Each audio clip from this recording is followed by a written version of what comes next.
Good evening, everyone. Welcome to the second week of the round of 16 of Rogue City Rumble, hosted by Rogues Gallery. Casting tonight will be me, Keen, and my co-caster will be Shafir, and our observer will be Tim. First of all, I just want to shout out our Matcherino. It should be linked in the chat. If anyone wants to support this tournament and add to the prize pool, feel free to jump on there and check it out. You better support this tournament. Also, check out our Discord server. If you want to follow our events, it's the best place to keep up with everything. And also, we recently started a Patreon, so that's just another way you can support us monetarily. And so tonight we'll be starting with Group C. We actually Group A was last week, but a couple of the players had personal issues, so we had to switch Group C with Group B. I believe Nesh has a baby on the way, so congratulations to him. Wow. Anyway, looking forward to casting tonight. We'll be casting models, Nesh, Jaeyoon, and Michael. I mean, based on Bonnet's play, I mean, having a child only makes you better at StarCraft, so Nesh is now my favorite for this group. Hi guys, this is Shafir. Welcome to Rogue City Rumble, Group C.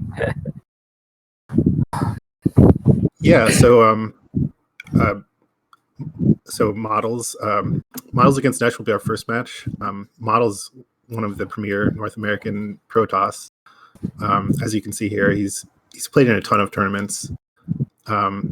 Member of Seoul, basically like the premier foreign Brood War team rather. He placed first at the New York City LAN in 2019. Second, Have At You, number 36. Fourth at the LA LAN.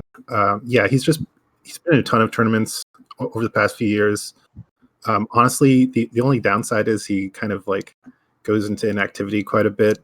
So hopefully he's here to stay for a while. My first experience with IRL StarCraft was that first New York City LAN that Models won, and that's what turned me off to PvP, because I got to watch Models and Sugo play, I think, 7 straight PvPs. And, Wow. So never liked it since. That's the only reason I'm bad at it. Otherwise, I'd be so good. Yeah. I mean, that's kind of an unavoidable reality of playing Protoss. I mean, the upside is you're playing Protoss, so it is the easy race. But then everyone else plays Protoss too, so you just have to play PvP all the time, right? Yeah. On the plus side, if you want to get good at PvP, you can just go on ladder, and every game is a PvP, and they're all great styles of PvP. Ladder Protosses are well known as being the most honorable of men, so it was a good practice. Like the Protoss who just makes 1 million cannons and takes all the bases and just sits there. And then suddenly there's 8 carriers. Yeah. Anyway, I'm sorry. Our next player, Nesh, is relatively new to the foreign StarCraft scene. I mean, actually, he's kind of an old school player, but he's just now coming back recently. He did play in the Turf Wars event that Rogues Gallery hosted at the tail end of last year. But he only had 1 game played, and unfortunately it was a loss to Striker. No shame in that. Striker is really, really sick. But Nesh has been grinding, as far as I know. He's really been improving quickly, and he's definitely an up-and-comer, an upcoming Terran, which is sorely needed in North America. So I really hope to see good things from him. Yeah, Nesh was actually the one of the coaches of SKT4 CPL team, and I've gotten to play a lot of games against him. He's really a really strong Terran player. He has really strong multitasking. He has a harassed style. He likes his dropships. You're always gonna see a dropship. At least he drops me. Maybe it's because I'm bad against it, but very strong player, and I'm excited to see how he fares against Model. And Model is one of the top players in NA, and Nesh is quickly becoming one of the top Terran players in NA if he's not already. So really excited to see how he's playing. And again, has a baby on the way, or did he have a baby? I don't know what the details are. I believe his wife is due next week. So congratulations. That's gonna be fun. I have a new niece, and she's like 2 months old, and I've seen her a lot. And babies are tough, man. Good luck. Yeah, it might be a little bit of a hindrance on the up-and-coming part, but hopefully he'll stick with us when he can. Yeah. Anyway, it looks like we'll be getting into our first game here shortly. And yeah, it looks like the first map. So it's gonna be, I guess, a best of one between Models and Nesh, and it's gonna be a best of one between Jaeyun and Michael, and then we're gonna have a best of three of winners and losers match, right? Yeah, just like the ASL group format, essentially. Yeah, so this will be best of one. Excited, and looks like the first map is gonna be Shakura's Temples. Right. And so top right, it looks like we have our teal Terran Nesh. And on the bottom left, we have our blue Protoss Models. Have you played a lot on this map? I mean, I know you're a Zerg, but what are your thoughts on this map? Yeah, I mean, I have been playing a lot on it because by the skin of my teeth, I managed to actually qualify for Rogue City Rumble myself, right? And yeah, like I've been playing a ton of it. Honestly, I'm not a huge fan of it. I'm kind of struggling with it myself, but I don't know. It's pretty cool.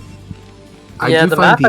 Oh, sorry, go on. Sorry. Oh, yeah. No, I was gonna say that the map is confusing for me as well in terms of it's similar to Fighting Spirit in terms of like the ramps and sort of the base sizes ish, but then you have the ramps sort of in front of the base. There's 3 ramps, I believe, in front of each base, and you can sort of at any time sort of get an entrapment of any units, right? Yeah, that's definitely one of the hardest parts about playing it for me in ZVP especially. It's just like the Protoss can come in from so many angles. It's really hard to defend. Yeah. And the first thing we're seeing here is that Nesh looks like he's going to go for a wall off. I'm not 100% sure if that wall's off. I'm not too familiar with how turn walls work, but I assume he does. And a barracks under that depot should wall it off. So it looks like he might be going for something sneaky, right? It doesn't look like he's just going to go for a rack suspend. It looks like he could probably try to go for a dropship play or a double 2-fact play or something sneaky. Yeah, it could be. I'd really like to see something like that from him, honestly. But it could also be like the rush distances are pretty short on Shakura's, so maybe he's just wary of like some initial zealot pressure. But we see he's delaying his gas actually, so we might honestly just see like a high ground command center. Mm-hmm. And so that would be another reason he just wants that added security, not having to worry about any kind of zealot harass or anything. Got it. And yeah, we see Models scouting after gas, which is a little earlier, I guess, than most people. I think most players will scout after core. But yeah, Nesh still hasn't taken his gas yet, so we can definitely expect a CC coming up on the high ground. And I think it'll work out for him. I mean, this is a cross position. And so yeah, we see a command center up there. We'll probably see a natural expand. I mean, why do you think he did this though? Do you think he's wary of Model's early aggression, or is Model known for being an early aggression Protoss? Or I don't think Models is specifically known for any kind of like crazy early cheese or anything. As far as I know, he's pretty straight up in most of his matchups. But honestly, like I said, I think it's a combination of wanting to just make sure you have that extra layer of security, not having to deal with any early zealot aggression. Plus,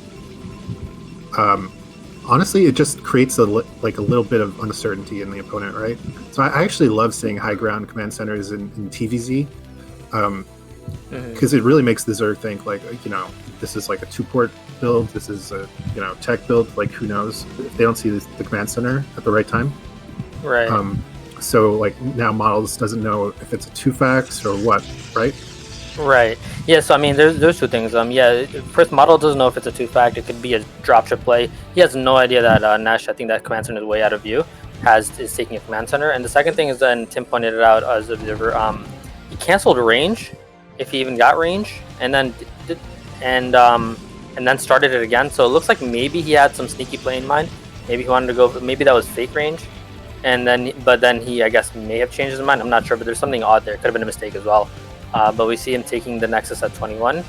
And then range is back on. So it looks like standard play. Maybe Models has something sneaky in mind, or maybe he made a mistake. But yeah, this expansion coming up now. It was actually twice that he canceled it, wasn't it? Or did I misinterpret that? Oh, okay, just once. Yeah, I could have sworn I saw it spinning again after. Yeah. I mean, I think it was once. But the point is, like, either he had something sneaky, maybe he wanted to go fast DTs with a fake range. As Protoss PvT, you can start your air weapons, which costs less than the gun range, and then once the SCV leaves, you can cancel it and start your Citadel, which is the classic macro Protoss honorable play. But whatever happened, maybe we can ask models, or maybe we can find out after. We can DM him, figure out what happened. But we see the factory going up, instant machine shop, so no vulture is going to be a tank, and we see the academy going up as well. So probably won't see an eBay. All right, so I believe an academy is sort of indicative of aggressive early play, right? Because you want your scans instead of playing defensive behind turrets. I mean, I don't know if it's necessarily indicative of aggressive play.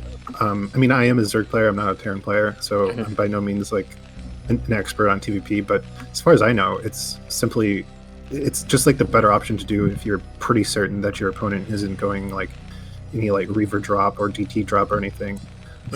There's no reason to get an eBay early. It's much better for your just economy and just like general development to get the scans earlier and avoid getting turrets until you absolutely have to. Right, and we see a quick second factory coming up for Nesh. I wonder if he's going to go for that 3 tank push that all these Terrans seem to love nowadays. And it's designed to punish greedy early Protoss. But let's look at the gateway count for models. So normally 2 gateways indicates that you're going to get a Reaver, but in cross position you could just be getting an early third and get away with it. And that looks like what models is setting up to do here. Yeah, for sure. I mean, again, this is it's one of those things that it's essentially it's very greedy play, right? I mean, if Nesh was going for some kind of like quick 2 factory, like 3 tank push or whatever, I'm not sure the exact specifics of that build, but I know it's like a recent thing that Flash has popularized. That's like literally designed to punish this kind of opening from Protoss, but well, it kind of looks like that's what Nesh is going for, because we know that he's got siege mode, and now we see him teching likely mines or speed. I'm going to guess mines. And when you have 2 facts with add-ons, he's probably going to be making tanks. So we can expect him to go up to 3 or 5 tanks and then push. I don't know if models has quite expanded yet. This is blue on blue. Has his third? Yeah, so he's got his third starter. So if he does go for some early aggression, he might find some success. And we see him setting up his eBay, and he's got his siege mode. So it looks all defensive from the front. But we see that his machine shop is spinning, so we might see some early aggression, or at least setting up mines in front. But I'm excited to see what he does next. And we see a quick 4 factory, so definitely seeing some aggression from Nesh. Oh, third command center. I don't know anything about PvT. Yeah, I don't know. Yeah, it does look like Nesh is just setting up for a very sort of passive style now. It looks, I mean, getting those turrets and everything, the early siege tanks, it seems like he's really not planning on doing anything aggressive for quite a while. And I'm surprised he actually, I mean, he got the somewhat early eBay, but yeah, he just kind of let the obs like right into the base, so models knows exactly what's happening right now. Yeah, I don't know if the eBay was that early. Typically by this point he should have had turrets up. I think the eBay was more after. I think he was using the academy for if there are DTs, but otherwise he wasn't too worried about keeping the obs out. And he's not doing anything too non-standard. We see him putting his starport up. Model is putting up his citadel and his second gas, so it looks like he's going to go into 3, 4, 5 base macro, arbiter style play. So very, very, I guess the epitome of strong macro PvT coming from model. And we see the Temple Archive and Stargate coming up at the same time, and End of Forge as well. So model is just playing textbook PvT here. Right. Out of the norm. Yeah, not even going for that kind of like recent style of like the heavy dropship with Storm rather than ARBs. He's just doing kind of the like the box standard PvT. Yeah, I don't know if we've seen much of that in the foreign scene. I know we've seen a lot of it in the Korean scene, but yet to see a lot of the top non-Koreans sort of execute that. And we see Nesh going for the 12 o'clock third. I mean, wouldn't you typically go for the, I guess, what is that, this position right here, the 1 or 2 o'clock here? Because you have to go up on the high ground, right, to defend that up there? I mean, honestly, I don't know. Like, you have to go onto the high ground regardless of which direction you choose, right? True, but it does seem... Again, I'm not too, I guess, aware of how this map works, but it does feel like there's a ramp that goes from the high ground in front of the third that he's trying to take. And we're going to see if models are going to try to punish this, or if he's just going to go try to take a fourth. We see him taking a fourth at the 6 o'clock. So he just seems very confident. Models is a very, very strong macro Protoss. Very good in the mid game, very good in the late game, and he's not really known as a cheesy player. So I think he's very confident going into the late game with Nesh. We see that's probably a dropship. coming up for Nash. I don't think we see a science facility out yet, so we are going to see some dropship play. In my experience with Nash, he makes one dropship at least every game. I think he has a quota he has to fill per some contract with GTB probably, but yeah, and so that's coming up now. We're going to likely see a Vulture tank drop, and there's a good spot in the natural. Behind the natural is a little bit of wide open space right here, where you can actually get some good drops, and then actually finagle between the main and the natural. And we see the dropship coming out, so let's see if he can get anything done. Let's see if he's going for a tank in this drop, or is it just going to be a Vulture drop.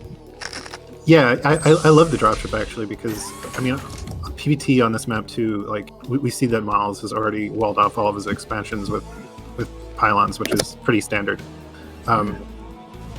And yeah, like I don't know if the cannon at that 6 o'clock will be able to hit, but okay, well, let's see how this goes. We see Models pushing in front of this 12, and this is the high ground that I was talking about, because this always felt vulnerable to me when I played PvT, because you do have a high ground going into stuff, and Models going to back off. Speaking of that wall that he has at the 6 o'clock, there's also a negative to that wall, because now he can't get Dragoons in there to defend. So let's say he drops behind the mineral line here.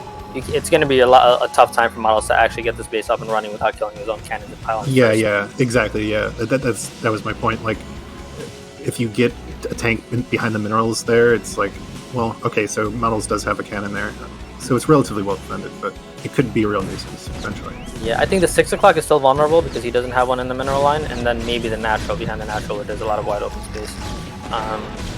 But yeah, we saw Models, I guess, flirt with aggression. We see some probes going down. So Nash is definitely aware that there's a probe transfer going on, which means there's a 4th coming up, and so he's definitely going to be thinking about that as a place for himself to drop. And these Vultures doing a little bit of damage. I mean, I think they got 3 or 4 probes there, right? Yeah, really nice pickoff.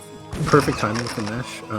That's got to be like one of the most annoying things as a Protoss player to deal with, is when the Terran is really on top of their scouting game and they can intercept the probes when you're trying to transfer them.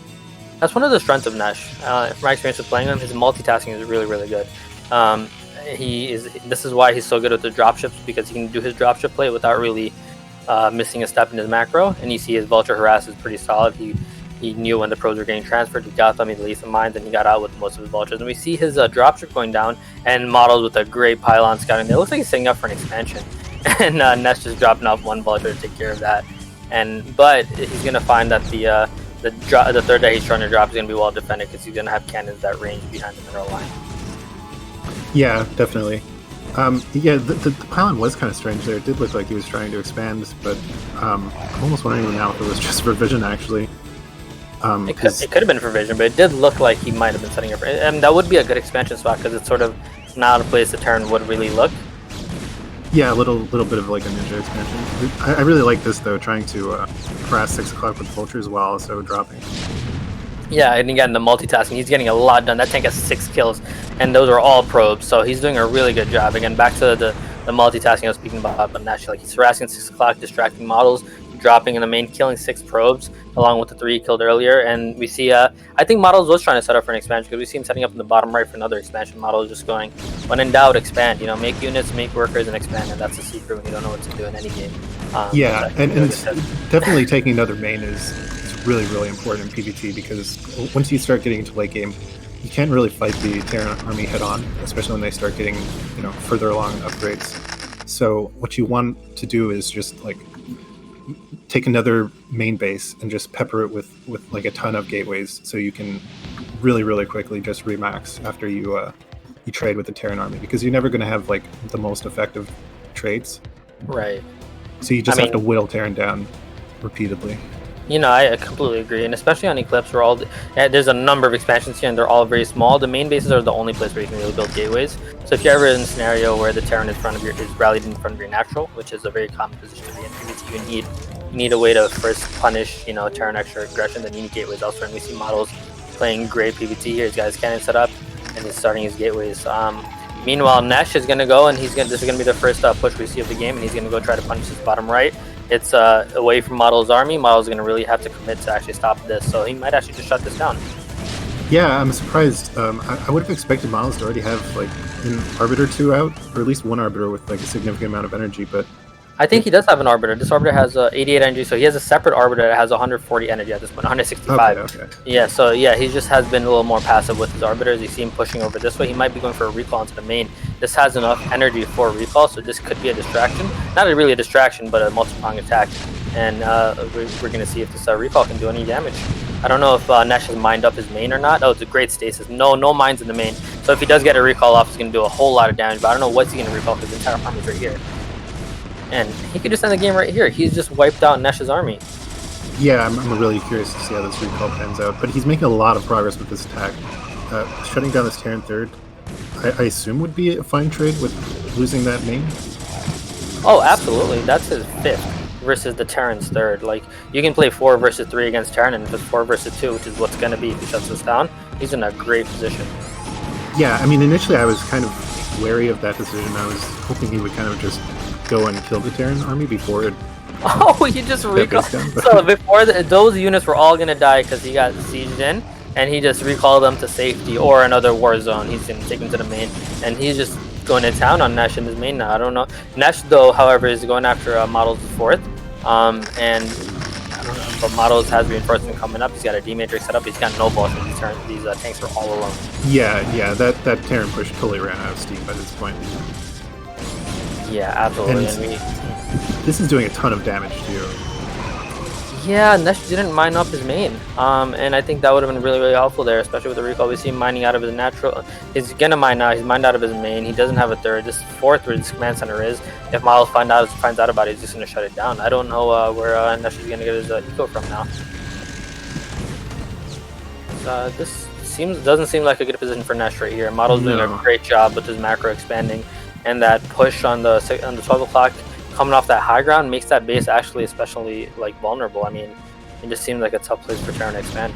I mean, I'm wondering how many SCVs Nesh even has at this point, because that recall killed a ton of SCVs in the main, and then almost all the SCVs at the 3rd died, right? So yeah, I'm trying to figure out where Nesh's 130 population is though, because I don't think he has SCVs and I don't think he has army. So what's happening? And I think he blocked his nexus with the pylon there, and making its own. That's a scouting pylon. But if you kill it later, yeah, sure. You don't need the scout there anymore. That's all. That was definitely intentional, folks. It's not a strategy. Protoss big brain. The strategy game. That's right. I am curious to see what Nesh has in the way of armor, because he has 125 population. He's down 60 to models. But I also so we see these tanks here, and this is about the sum of his army. Looks like he's got something in the mid left ish. I don't know what that is. So he's got some tanks just sitting there, and I think he needs to consolidate his army. It's just a lot of vultures, as far as I can tell. It's looking like a very weak army, in my opinion. He is 2-2, which is nice, but I mean, honestly, at this point, shouldn't he be 3-3 already, or approaching 3-3? He should be approaching 3-3, but I think the biggest issue is that he's not mining anywhere. Right, his natural should be mining out shortly, and models just the only reason that 11 o'clock is up is because models is not aware about it. And so I don't know how Nesh gets back in this game. He needs to consolidate his army and take another base and sort of try to play split map. I don't think he's going to be able to, although he's getting a lot of damage done with these vultures, although that mine might kill all of his vultures. I just don't see how Nesh can get back in this. Yeah, it's definitely an uphill battle for him to get back into this, but I mean, Models, he's definitely feeling pretty comfortable right now, but it's not like he has some kind of unstoppable economy. I mean, he did let that other main at the bottom right die. That is true, but two base versus no base economy. Yeah. I mean, I'm not trying to make it sound like Miles is losing, but no, I see what you're saying. It's not like he's on 5-6 bases and just uncontrollable. But for sure, as we see this recall going, though, I think this might be the nail in the coffin for Nesh. Absolutely, although he does actually get it off. But there's a ton of Goliaths there. Wow. I think it does get off. It's not a significant amount of units, but Nesh doesn't have much defending with the hard. But mostly Zealots, I think, is the perfect, honestly, comp to recall into this Terran base, because all the vultures were in the natural, right? So he just obliterated those Goliaths. He killed most of the tanks. I mean, Nesh has to have maximum 6 tanks spread out across all these bases at this point. Yeah, and I think Model's in a situation where he doesn't need to trade evenly. He just needs to. Just doesn't need the scouting pylon anymore. Model doesn't need to trade evenly. He just do any damage, and it's more than enough. Correctly identifying that he no longer needs a scouting pylon. Very, very good game sense. Yeah, I mean, I think I read about that in one of a light Protoss tutorial actually. That's definitely a pro gamer move. I mean, we of course, and I think this is a North American Brood War we're talking about. Of course, you only expect the highest level of gameplay from our players. And it's not Model's fault that base was built incorrectly. So, but Model's playing a really, really solid game. He's tripled up on Nesh's supply. Nesh, this is the only mining going on for Nesh. So I don't see how he gets back into this. Model's setting up top left here. He's also setting up mid left. He's just in a really, really comfortable position. And he's got this Zealot heavy army, which is really nice. He's got about a dozen, maybe 15 Dragoons, and the rest of his army is in Zealots, which according to Flash is the ideal combination. So I think Model is very comfortable. You see he's got a little bank of 1,200 and 1,800, looking like Bonnet in the mid game of a PVZ. But he's Nash has 3,000 gas, so unfortunately he can't make defilers. Right? Yeah, that's rough. I mean, it's 200 supply to 73. I don't want to call the game early, but I do think that Models will most likely win. But like you said, he's definitely feeling really comfortable right now. We see another recall shutting down these. Okay. I was gonna call the game. We don't want to lie to the people. Nash calls it there. That's a good game. Yeah, for sure. But that was a really, really solid play from Models here. Yeah. I mean, jokes aside, I think both players were probably really nervous because and Models, I know, despite all of his tournament experience, he still gets super nervous before tournament games, and so I think this is a really good sign for him going forward in the group to be able to take the first game with a commanding lead like that. I mean, getting the jitters out of the way in that game, fantastic. Like, you absolutely want to do that, and I think every top player gets nervous. It means you care. Even Bonnet was saying that, even in the the RCG last year when he played Hawk in the first game, his hands are shaking, or he said something to that extent. Yeah, so we know that Bonnet is arguably the top player. So yeah, it's no matter what level you are. I mean, even if you're like a clear favorite or whatever, there's always going to be nerve issues, right? Especially if you're like Bonnet and you have all those expectations thrust upon you of performance and everything. I mean, it seems like it's something that you'll never be able to escape. It's just something you have to learn how to deal with if you want. Absolutely. And yeah, I mean and I think even in the Korean scene they talk about how newer players are nervous. We saw Somo played in some of his first ASL tournaments, like him being an amateur and not being part of like the old Kespa scene.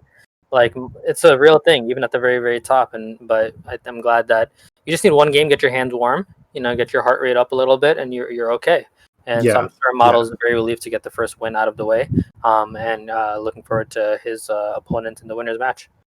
Yeah, for sure. And on the flip side, I hope that Nesh is also able to, pull it together. I know Nesh, pre SE2, I believe he was a pretty high level player. I don't know how much tournament experience he had back then, but I think he should be able to, pull the nerves together as well. If he continues at his current rate, he's going to have plenty of tournament experience very soon. So, he does have a child on the way, so maybe not, but we'll find out. Anyway, moving on to Jaeun versus Michael. Talking about seasoned competitors, both of these guys, just look at all of this. Jaeun is one of the premier North American players, and he's been a premier North American player for like years. Since before, I started getting back into StarCraft when StarCraft Remastered was coming out, and as far as I know, Jaeun was already involved in the scene for quite a while before then. Third place finisher at the StarCraft Holiday Bash in 2017, which is actually like the tournament that got me back into StarCraft. Mm-hmm. He's played in a bunch of BSLs. He won LA Land #2. He's participated in both the Foul Play NA and the Turf Wars event that Rogues Gallery has hosted. Mm-hmm. He's just been a top American Zerg for as long as I can remember. Yeah, Jaeun's one of those guys that's just good at StarCraft. He switched over to Protoss, and he just became a high A, S rank Protoss player very quickly. He's always been known as being sort of a macro Zerg, right? Like a safe sort of macro player. When I first got into the scene after the first New York City LAN, where I met Tim, our observer, I remember shortly after that he played like sort of a show match against Models, and he was always just known as a macro Zerg. But looking at some of the RCR qualifier games, he has implemented more of a aggressive Zerg and sort of like playing a lot of 2-hatch Hydra, 3-hatch Hydra, sort of Zergling play, and so he's really become much more of a dynamic player than who he was when I first came to the scene. So Jaeyoon's a monster, man, and he hosts those talk shows with Striker where they just talk about, and Striker, another very, very top Zerg. Like Jaeyoon's one of the top Zergs in NA, and I'm excited to see what he's got here. Yeah. I was following his JY2 antics recently, and I actually love to see him branch out and, like you said, try to like learn a new style. I mean, a lot of players kind of like look down on like cheesier plays and everything, but I think especially Zerg, if you pigeonhole yourself into just being a macro player, you'll be selling yourself short a little bit. And on that subject, we have Michael, who is a pretty old school player, like it says on the stat screen, but definitely a seasoned tournament veteran. He first place in the 2017 Zotac Cup Masters over Dragon, which I remember as being like a really, really big tournament back then, in which he ended up kind of going inactive for quite a while. But yeah, as we can see, he placed in a ton of tournaments between like May 2011 to December 2013, just like really, really active, staying active during that kind of like lull and, you know, Brood War activity where a lot of players moved on to StarCraft 2, but Michael just stuck with Brood War. As a real man would. Yeah. Unfortunately, he didn't stick with it after 2017, and he's just now coming back. But I'm really interested to see what he has in store for us. You know, the description I've heard of Michael is that he was the original Tai 2. Would you consider him the ideological opposite of Jaeyoon? Yeah, well, I don't know about the opposite. I mean, we'll be seeing ZVZ here, right? So it's going to be a lot of aggression regardless. That's true. But yeah, definitely an aggro player, known as a cheeser for sure. He went by Cheese King. Wow, so he's not in denial of it at all. So I hope he's not offended. I mean, if he's a cheesy player, I mean that works, and I think that especially benefits Zerg. I think Zerg needs to be able to be cheesy. And I think you're absolutely right. Like if you pigeonhole yourself into being a macro player as Zerg, you're hurting yourself, and if you pigeonhole yourself the other way, you hurt yourself. I think the best Zerg are able to do both, and that's what I think Jaeyoon is trying to do. And I'm kind of excited to see this. Jaeyoon versus Michael. Yeah, for sure. I mean, like I said, I'm a Zerg player myself, so I mean, it's kind of a win for me, regardless of who qualifies here. I love Jaeyoon as a player. I mean, I think he's a really, really good Zerg, really solid. But we see Michael, the purple Zerg on the bottom right of Shakura's temples. Right. And Jaeyoon at the bottom left. I was just going to talk over you and start introducing the players. Yeah, my bad. And we see Jaeyoon going by JY2. Do you think that's going to be indicative of the style he's going to go for? I don't know. I hope so, but I'm wondering what that would entail for the viewers CBC. that might not understand it. JY2 is a misnomer on TY2, Tai 2, who's known as a premier NA cheese Zerg. Parody ID. Yeah. But I'm very excited. I don't know anything about PvZ. I mean ZVZ. I'm a Protoss. I don't even know anything about the Protoss matchups. So I'm excited to see what we have going on here. Yeah, for sure. Like honestly, ZVZ is just by default a super like low econ aggro matchup. So there's kind of a limited amount of like crazy cheeses that could be done. But it looks like we see Jaeyoon just going for a standard 9 pool so far. Michael, on the other hand, going for an overgas. So how do these two builds stack up? So an overgas, I'm guessing you're going for a very, very quick lair. Is that it, or? Yeah, you're going for a quick lair, and it's kind of like an econ. Well, it's an econ build by ZVZ standards, and it's essentially it's an anti 9 pool build. So it's you know, you get the same early pool, you get early lings and everything. You'll be able to shut down any early aggression, but you just get a couple more drones, and you start mining gas faster than a 9 pool would. So just based on these two things, so one is a build order advantage that Michael's going in with, and two, his overlord is scouting the right way, where meanwhile Jaeyoon, he's not gonna know exactly where Michael is for a little while, I'm guessing. So I think Michael has the edge here now so far, right? Yeah, I mean Jaeyoon will know where Michael is like right when he sees the overlord. So that isn't too much of an advantage, but just seeing that Jaeyoon isn't going for like a 12 pool or a 12 hatch build, Michael should already know that he basically automatically has the advantage. Right. I guess what I'm saying is that Michael knows exactly what James' build is. Where Exactly. James Yeah. is going in blind, and he doesn't even know. Well, he knows Michael's bottom right, but he doesn't know what Michael's doing. Yeah. Yeah. Exactly. And so Michael should have lings at his choke by the time these lings from Jaeyoon get there. Mm-hmm. He did go for a particularly greedy version of Overgas. So these lings might actually. It looks like they will get into Michael's He's not base. going to get the ramp blocked in time. These links could do a lot of damage. These are 6 lings versus 2, and I'm not great at math, but that does not sound favorable. And now he does have 6 lings, but let's see how this micro goes. Man, it's hard to tell, but it looks like Michael is going to come out, and he's got 2 more lings coming out in the back, so he's going to be okay. Absolutely amazing Zergling microing back that like 2 Zerglings on the verge of death there. Really impressive. Yeah, those Zerglings saw the light. They were that close. And now they have the ramp blocked. And now Jaeyoon probably has confirmed Michael's build, but he knows that he can't get up this ramp not in a favorable way. Like, anybody can go up a ramp, but depends on how much you want to lose. So we have 7 lings up a ramp, and Jaeyoon only has, looks like 6 lings over here. So yeah, he's not going to be going up that ramp anytime soon. And we see Aspire going up, and Jaeyoon's lair is not even finished. So definitely, I think Michael has the advantage here. Yeah, and so to make it even harder for 9pool against this build, right? Overgas generally gets a second hatchery as well, faster than you would be able to get a second hatchery as a 9pooler. Mm-hmm. Michael did make a lot of lings, so he wasn't able to get the. He just finished. Sorry. Yeah. So he went heavier on lings just to be able to like pressure, which is actually a really good move because, like I said, usually you get a second hatchery, you build a couple more drones when you have secured your choke, but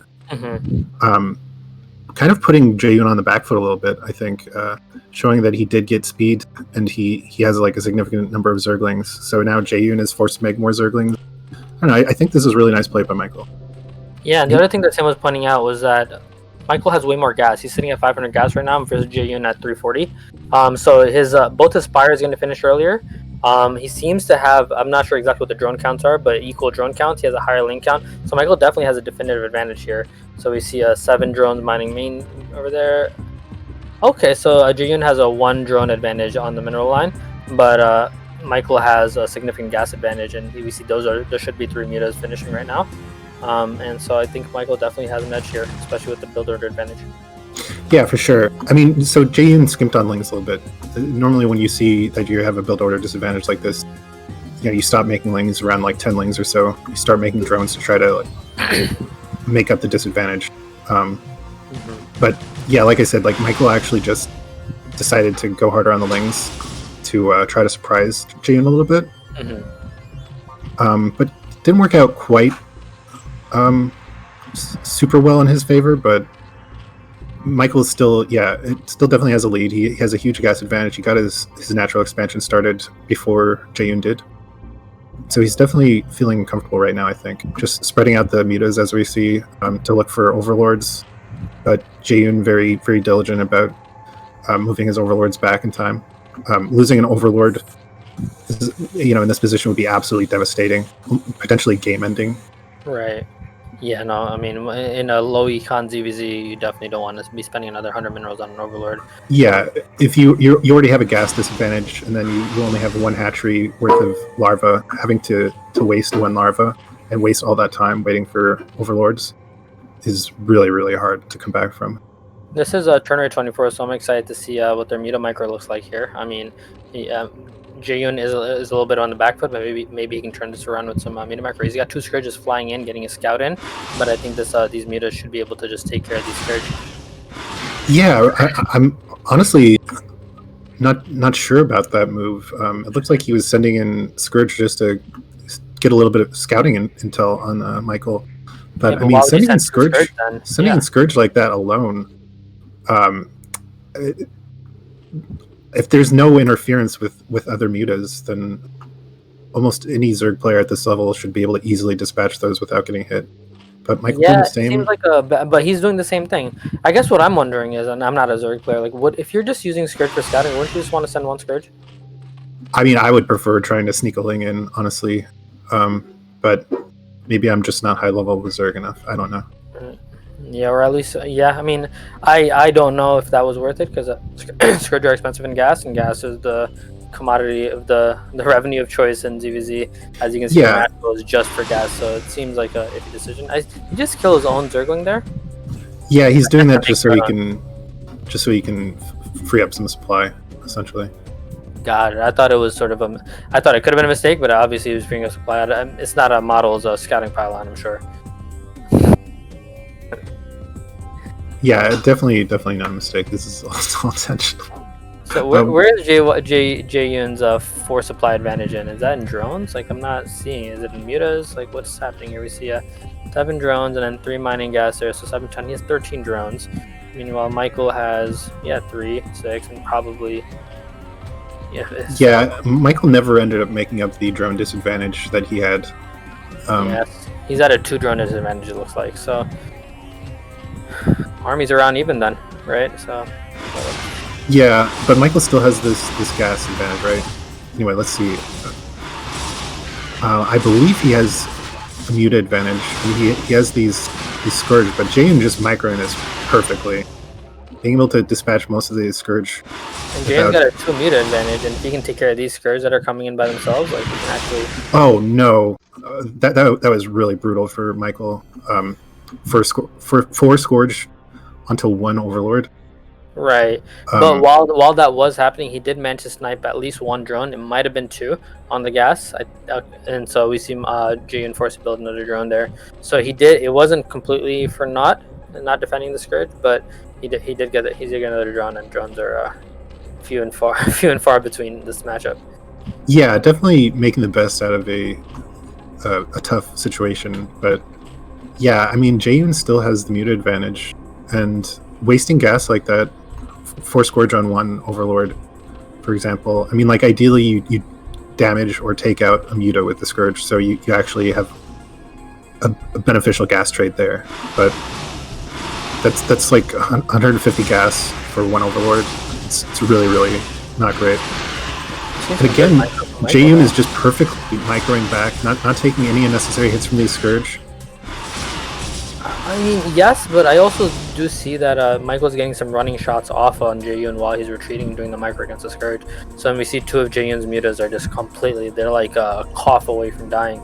So I do see that Jayan has good micro against the Scourge, but it's not completely, it doesn't seem like black and white because he's getting some of the running hits.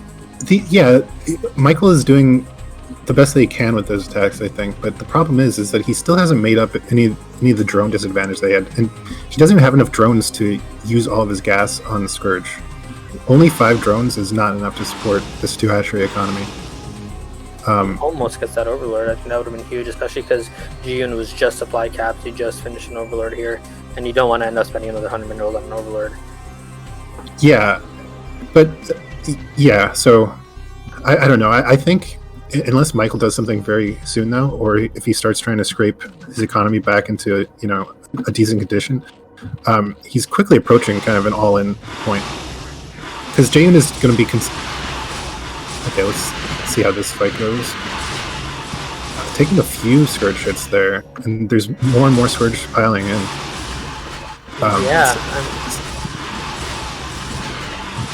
Stream is lagging a little bit for me right there, but it looks like... Wow, Michael is just getting this. He's got 7 mutas. He's got more Scourge coming in. He's gonna take all these drones out. I think Michael might have just done it right here. We see, just look at the supply advantage, 36-24. If Michael just handles these Scourge well, I think he's in a situation where he's just gonna waterfall from here. I guess snowball is the word. Yeah. I mean, I guess he hit the correct timing with that all in. He just had an overwhelming number of Scourge, and Jayan I felt like I saw the same thing though. Like every time Michael attacks, Jayan's the one retreating. Then he always takes 1 or 2 running hits from the mutas, and I think that sort of almost outweighs some of the Scourge stuff we see. And we see all these. I don't know how any of these drones are going to live. And GG and Jayan calls GG. I think Michael did a great job. I think we can agree that Michael is the underdog coming into this. Yeah, for sure. Pulling out the great match, man. But I mean, yeah, like we said earlier, it was definitely a build order advantage. I think it was a little questionable with the very low drone count, but I mean, like I would have loved to see him be able to use all that 600 gas, but still like super well played with the situation that he was in. I mean, he was really able to push the advantage with those Scourge. Um, you know, he was like even or at a slight disadvantage with mutas for a lot of the time, it seemed like, but being able to chase those mutas while Jaden is trying to micro back and kill all those Scourge is it's just a really hard fight for Jaden compared to Michael. And he was able to just whittle him down over time and win. Yeah, that was really impressive by Michael. I mean, Michael, he came out with build order advantage for sure, but he didn't really make any mistakes, right? I mean, his micro seemed solid. I think in Jaeyoon, I guess he had those Scourge going into the scouting Scourge. I'm not sure if that's typical in ZVZ. Maybe I need to watch more ZVZs, but I'm kind of really impressed by how Michael played that game. Yeah, definitely. Anyway, it looks like we'll be moving on to our winners best of 3 here. Models against Michael. Yeah, in the winners match and the losers match, the first map will be Eclipse, and I believe loser picks the next map. Yeah, and so really interesting. I mean, I was definitely expecting Jaeyoon to be the favorite coming in here, but I'm really interested to see Michael's EVP. He's known as like we talked about. You know, his previous ID was Cheese King.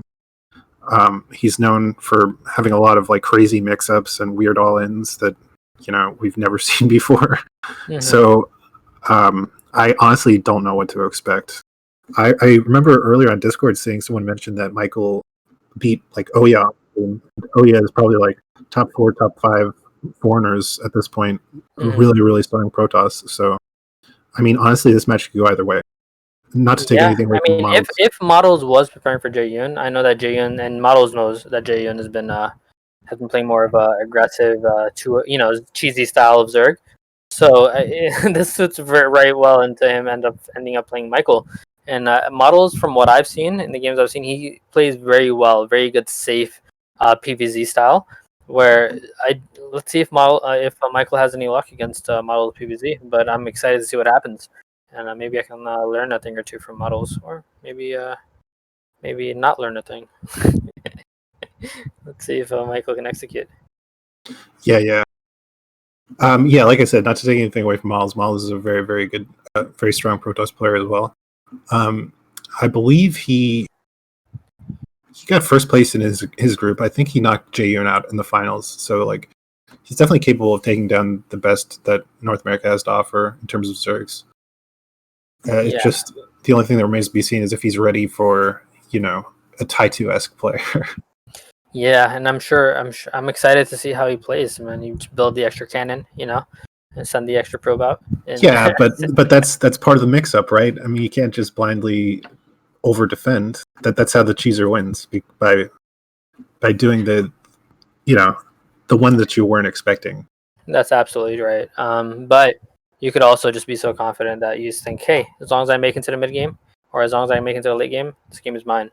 This guy, there's absolutely that mentality where if you're a strong macro player, that you think, if his gimmicks or if his aggressive play doesn't get me, I'm going to win the game. And that's absolutely a mentality I think that's common amongst a lot of very strong macro players. Definitely. Miles is one of those players, and I think if anything, Miles is a very, very confident, if not cocky player. So I'm excited to see how he approaches this game. Yeah. Anyway, it looks like top right we'll have our blue Protoss Models. I think the screen cut out. Oh, there we go. And then the bottom left we have our yellow Zerg Michael. So yeah, I think I don't know. Eclipse, it's a 2-player map. I mean, Models should be able to get very clear scouting information right from the get-go. So I think that kind of like puts a little bit of a damper on Michael's party, but I mean, of course, we still see all sorts of cheese builds on Eclipse in both foreign and pro games. How do you feel about this map? I actually really like this map for PvZ for a number of reasons. One, it's a 2-player map, meaning that you're not going to get your opponent on the last scout, which is really nice. It's nice being able to get your probe in there, and we see Models leaving after the first pylon, so that's sort of indicative of a forage expand. And normally if you're doing a gate expand, you're gonna go keep a probe there or send it back to mine. So we might see Models play some very typical old, I guess, previous meta PvZ. Yeah, for sure. It's kind of surprising to me too. I mean, gate FE is just super, super common now, to the extent where like Forge FE is almost a rarity for me. both in like practice games and on ladder. Well, Models has come back to the scene after a little bit of a break, and the meta change sort of happened after he took a break. So we see Michael going for an overpull here. So I mean, Models definitely still likes the Forge Expand. I've seen him do Gate Expand, but I wouldn't say he's a Gate Expand player or a Forge Expand player, which kind of makes him the most dangerous of all, right? Because he does both about 50-50. And we're going to probably see this Forge come up, and that's exactly what we see here. What I've seen typically on this map is a lot of players, if they are going Forge Expand, they're not going to go send that probe to scout after the first pylon. They're going to go make that Forge at 10 or 11, and then scout after that. And the mantra being there is, if they didn't go for a hatchery first, you made the right decision, you got extra mining. And if they did go for a hatchery first, you end up cannon rushing them. So I'm surprised Models didn't do that. Maybe he doesn't feel comfortable with the cannon rush aspect of it, or maybe he just isn't caught up with that. Yeah, I would like that move too, because it might instill a little bit of uncertainty with the Zerg. Maybe they would still think that it's like a gate FE with a delayed scout. Yeah, absolutely. And the other things that you don't, because of the probe timing, you're not sure if it's Forge or Gate.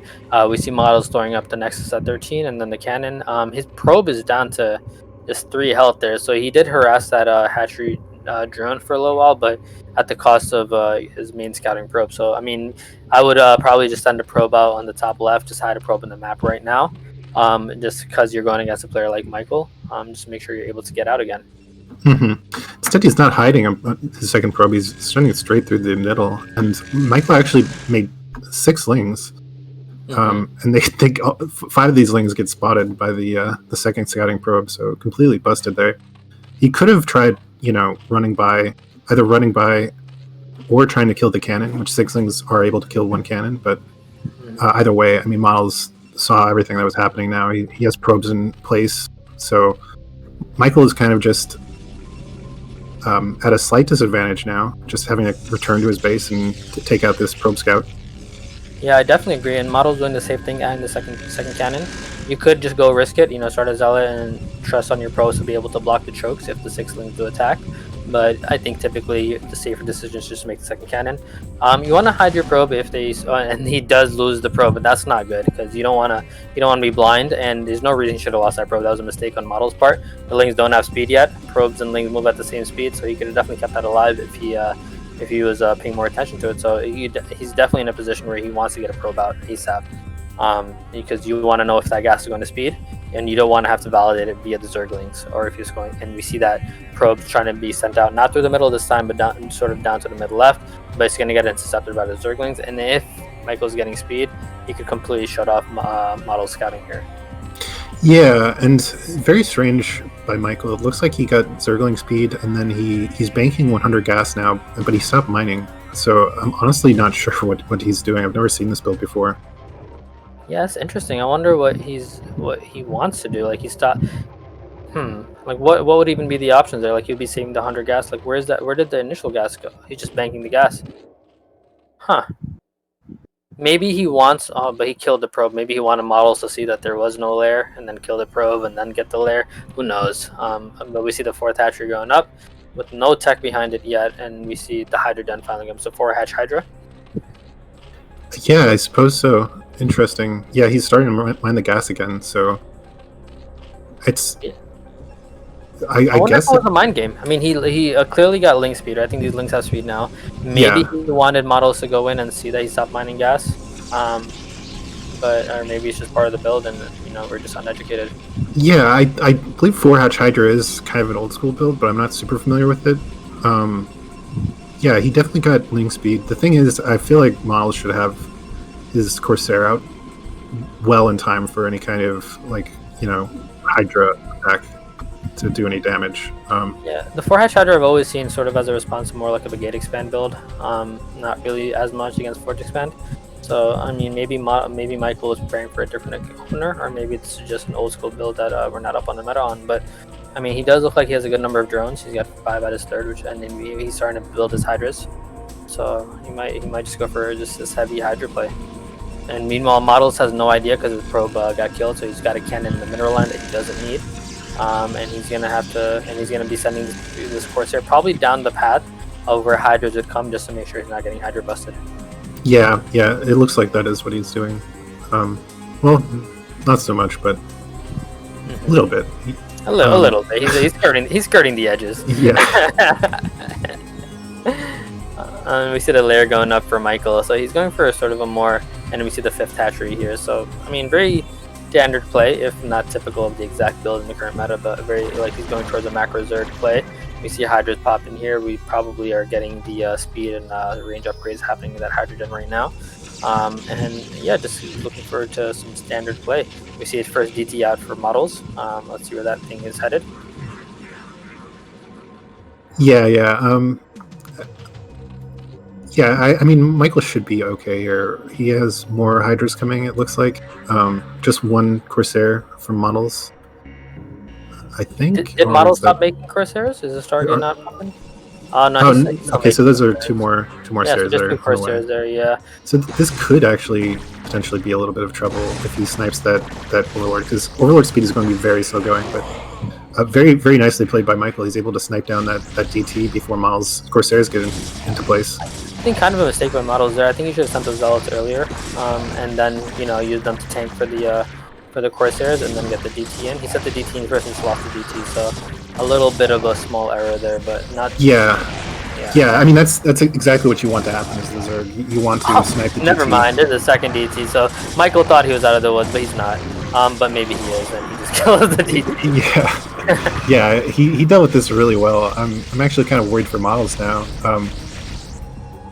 I mean, I don't know. How do you feel as a Protoss player when you go Seer DT and then you have two DTs? I think models a little behind because he invested in 2 DTs, right? He invested in the Templar archive before the Zealot speed. That's how you get the DTs out so early. So right now his Zealot speed is going to be late. He only has 1 high Templar and the 2 DTs did no damage. So he's feeling a little behind, and because of those 2 DTs and he only has 1 high Templar out, his Storm is not finished yet for sure. So he's in a situation where if Michael committed, Michael can set up a contain if he wanted. Michael has full map control here. All models has to his name is 5 Corsairs that haven't done a lot of damage and 1 high Templar. And meanwhile, Michael's getting away with not really making Overlord speed. Now models finally doing some damage, but he's only killed I think maybe 3 Overlords total, and he's lost a Corsair here. And so he's gonna get the Overlord here, but doesn't have enough damage. But Michael does need to get this Overlord speed soon. Yeah, I mean, Michael not really getting punished too much for this like very, very slow lair tech and Overlord speed. Honestly, I mean, he was able to shut down the DTs completely. He pretty much shut down the Seer harass. I mean, one of them was lost. The other is like on the verge of death. So there's not too much that Miles can do with those. And now he's sniping down this gateway, and looks like Models is going to finally ward it off. But I don't know. I think Michael's in a great position right now. The only thing I would like to see from him is a 4th expansion soon. Yeah, Michael's in a fantastic position. I think that was Models 1 Storm. His Zealots have speed and +1 now, but I think there's a good number of Hydras.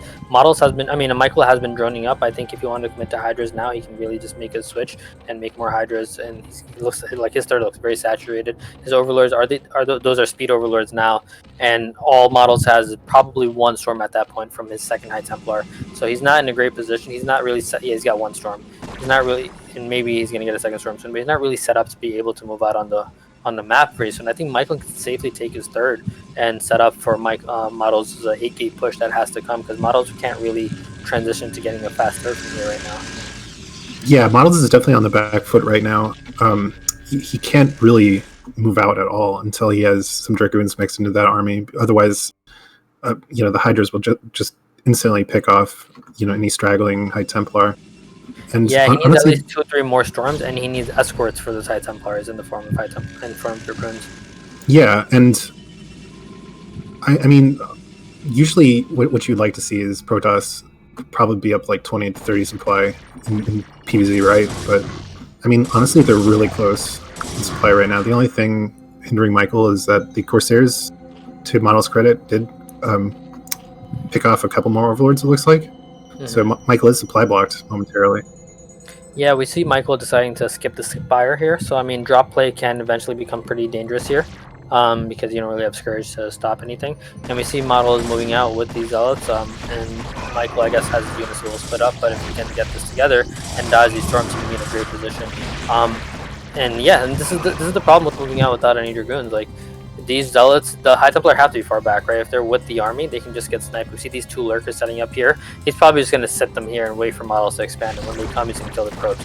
I know that because I've been the victim of this hate crime before. It's the worst. I don't know. I mean, we see an Overlord there. I think he might actually be... He might have researched drop. And that's actually certainly another possibility. But given that they're morphing there, because he doesn't have any other units to sort of deny that third there, I guess we'll find out. We could be going for a drop, and either one is a good option. But maybe he's... Okay, this is actually amazing. Yeah, he's just hold position. He's just going to wait. Probably going to hold position, wait for models set up, wait for the probe transfer, and it's a wrap. And really, really smart. Michael just honestly playing out of his mind right now, I think. It looks like he's clear that he's prepared a lot for this. Yeah, absolutely. Yeah, a little shaky at first, but definitely playing really, really well now. Although Model is showing his macro game, he's got up to 8 gateways. He's got a 40 supply lead right now on Michael, out of seemingly nowhere. Where's Michael's army? Like, he's got 2 lurkers here, and he's forming these lurkers here. So, but Model is just showing that, hey, I'm still Model. Don't forget about me. Like, I'm a very, very good Protoss, and he's putting his presence on the map. He has no idea about those lurkers, though, so he should be a little suspicious, because you would expect at least a Zergling there to deny, right? When you see nothing there, you should just suddenly, your Spidey senses should be like, what's going on here? Yeah, and honestly, I agree with you about Michael's army looking a little sparse right now. I mean, honestly, that's why I was thinking maybe it was a drop, because I feel like he should have more at this point, but maybe it was just the supply block that did it. Yeah, I mean, I guess you could argue that that's the weak part of Michael's game, right? He's a very creative, very strong, very smart player, but macro isn't his. I'm not saying he's bad at macro, but when you're talking about this level of play, like, you can definitely say that Model's macro is better than Michael's macro, and we can see that in abundance here. Like, Model's army just looks way bigger, and it's in a better position. Like, Michael is scrambling to get into position, running into Storm. That's what happens when he catches her out of position. Yeah, this is one of the hardest parts about ZVP on Eclipse, is just like Shakuras, Protoss can go...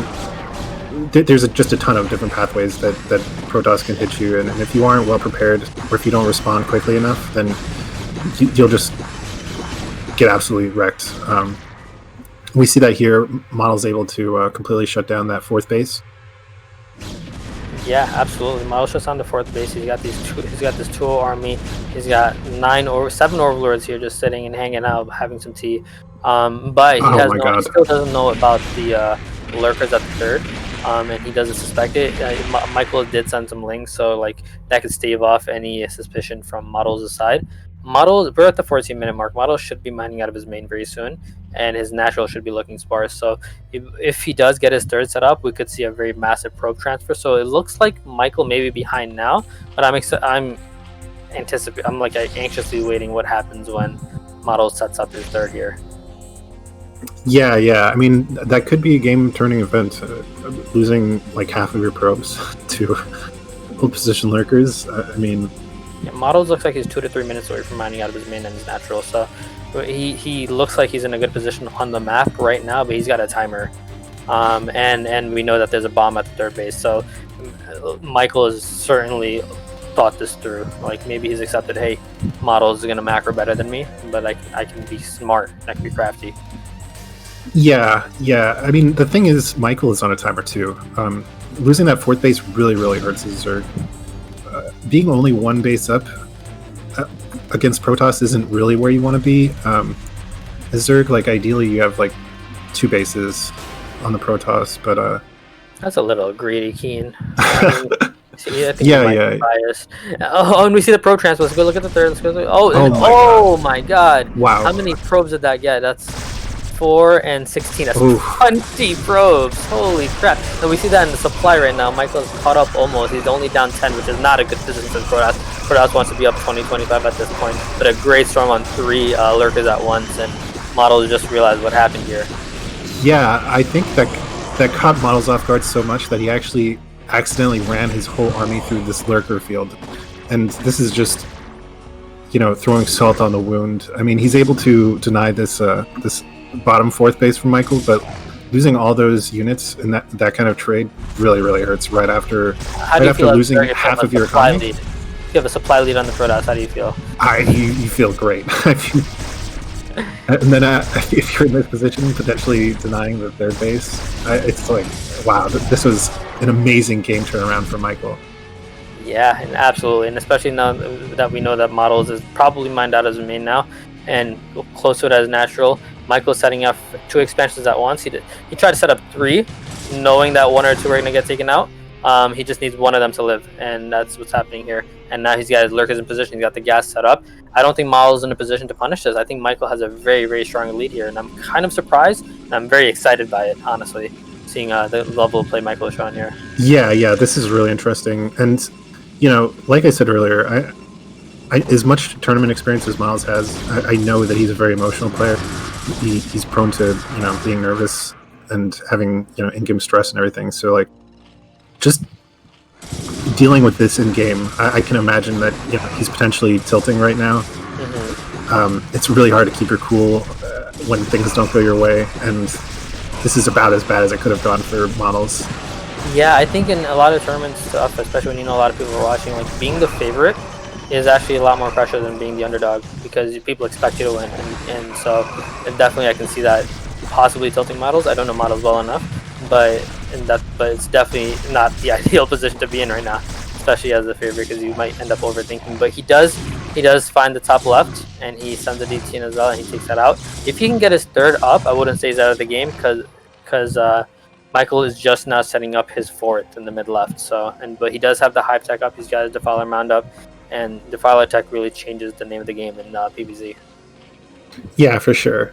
And just now getting this 4th up, it's extremely late. I mean, 18 minutes in the game usually isn't when you want to be finally getting your 4th base up. But yeah, by the same token, obviously Models is only on 2 mining bases right now, and his natural should be mining out pretty soon.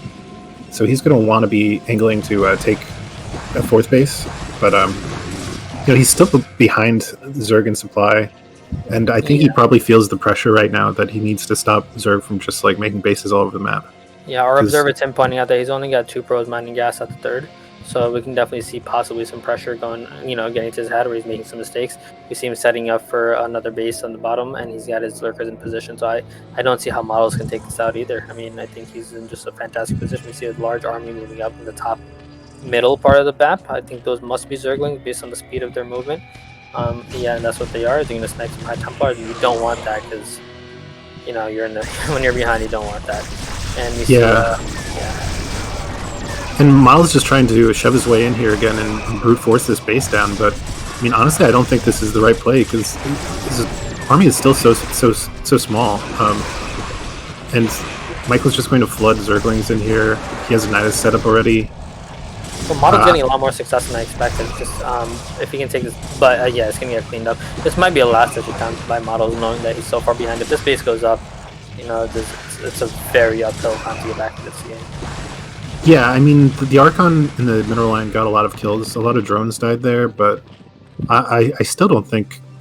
I mean, Models has another like Hail Mary expansion going up with absolutely no defenses. He has almost no army to speak of. He's extremely low econ. Yeah, he's got 96 population, and I would argue that at least half of that is in probes. He lost 20 probes, but he probably had around 45-50 probes at that point. He's probably remade probes since. He probably has 45-50 probes right now. So most of the army is in probes. Yeah, not in a position to be in. Yeah, and Michael, his economy is starting to get back on track. He's replenished the drones at his 4th. He's looking. Well, the toughest thing about PvZ is that when Protoss mines out of their main and natural, Zerg is still. Oh, and we see a good storm drop coming here. Zerg is still mining out of their main natural and their 3rd. And we see that happening here. So, like, Michael is not in the greatest economic situation, but Models are not mining out of his main and natural, and Michael still is out of his initial 3 bases. So that's just an inherent advantage at this point in the game. Yeah. I mean, defensive Zerg, it's the price you guys pay for having such insane 2-base economies. So you could max off of just 2 bases like 12 minutes into the game. So. Yeah, no, absolutely, for sure. And if that doesn't kill the Zerg, though, you are at a big disadvantage because of this, and that's the situation we're in now. And yeah, I mean, I think while Michael, he's got his 4th up late, I don't think it was as bad as possible, because he was still mining out of 3 bases at that point. No, but I agree completely. Models got this 4th up, and he's got his army in position. Like, Michael just sort of let this, and this is sort of a lapse on Michael's part, I think. Like, not punishing. He should have been able to take this out. Models didn't have an army. Yeah, I was really surprised that Miles was able to get this online. We see an Archon just sitting in his drone line. Yeah, he was able to do that storm drop, but then he didn't get much progress, but he just dropped the High Templar and spawned the Archon in Michael's main. Yeah, we're kind of seeing Michael as sort of like struggling with, I guess, maybe the late game aspect of PvZ, right? With drops and like expansions, and because he's letting something slip, right? That Archon should have been killed. He saw the drop, he addressed it. He didn't fully address it, but he didn't send follow-ups. But we see a lot of Zerglings going up this way. Maybe just running into the main, but no Overlord here. There is a DT. Yeah, and I mean, we saw that Archon, for example, do a ton of damage in the main, but I'm a little worried for. I mean, so Michael is still behind on carapace upgrades, but at the same token, Models only has one armor upgrade. So these cracklings are actually doing a ton of DPS to all of Models units. Hey man, who needs armor upgrades if you're only attacking? But no, he does. When we see him going for his plasma upgrade too as well, so he didn't offer the +2. I think he's only on 1 forge based on the timing of these upgrades, and he went for the 1 forge there, and let's see, one in natural. Okay, so he's on 2 forges, so he's getting the armor and the plasma at the same time. But yeah, no, Models definitely could have better upgrades at this point. I think +2 is definitely very critical at this point in the game, especially in a PvZ. I'm 23 minutes in. Yeah, for sure. I mean, Michael is still so low on minerals, though. It's kind of making me worry a little bit. I wish he would stop pumping lings for just a second and maybe try to get another base or two down at the bottom, just so he could like make sure that his economy moving forward is healthy enough that he can actually continuously use his resources. Because as we see, it's like 2,700 gas right now. Yeah. So he just doesn't have the mineral income to be able to spend all that. It looks like he's trying to set up like 5 o'clock, is that? I gotta look at a clock sometimes. And he yeah. have army positioned around the map. So if you can get that up, I think he's got a secure lock on this game. But Model's getting his 4th up without any sort of, I guess, opposition from Michael is not a good sign. Because I think the longer this game goes, if Model's like Michael is in a worse and worse position because it's Models, simply just because of that. Yeah, I agree completely. Models definitely. I mean, it's really hard for Zerg in super late game ZVP if you don't have like a significant base advantage. I think Zerg has a really hard time winning. And yeah, the longer it goes on, Models is going to keep getting a larger and larger army. He's going to start making up for those armor and shield upgrades. And then when Protoss gets those late game unit compositions with a lot of Archons, a lot of High Templar, and they have like the full shield upgrades and everything, it's super hard to kill. Yeah, we see Models coming out with sort of an anti-hive tech composition with the Zealot Archon, but what counters that is Plague, and what counters that is Lurkers.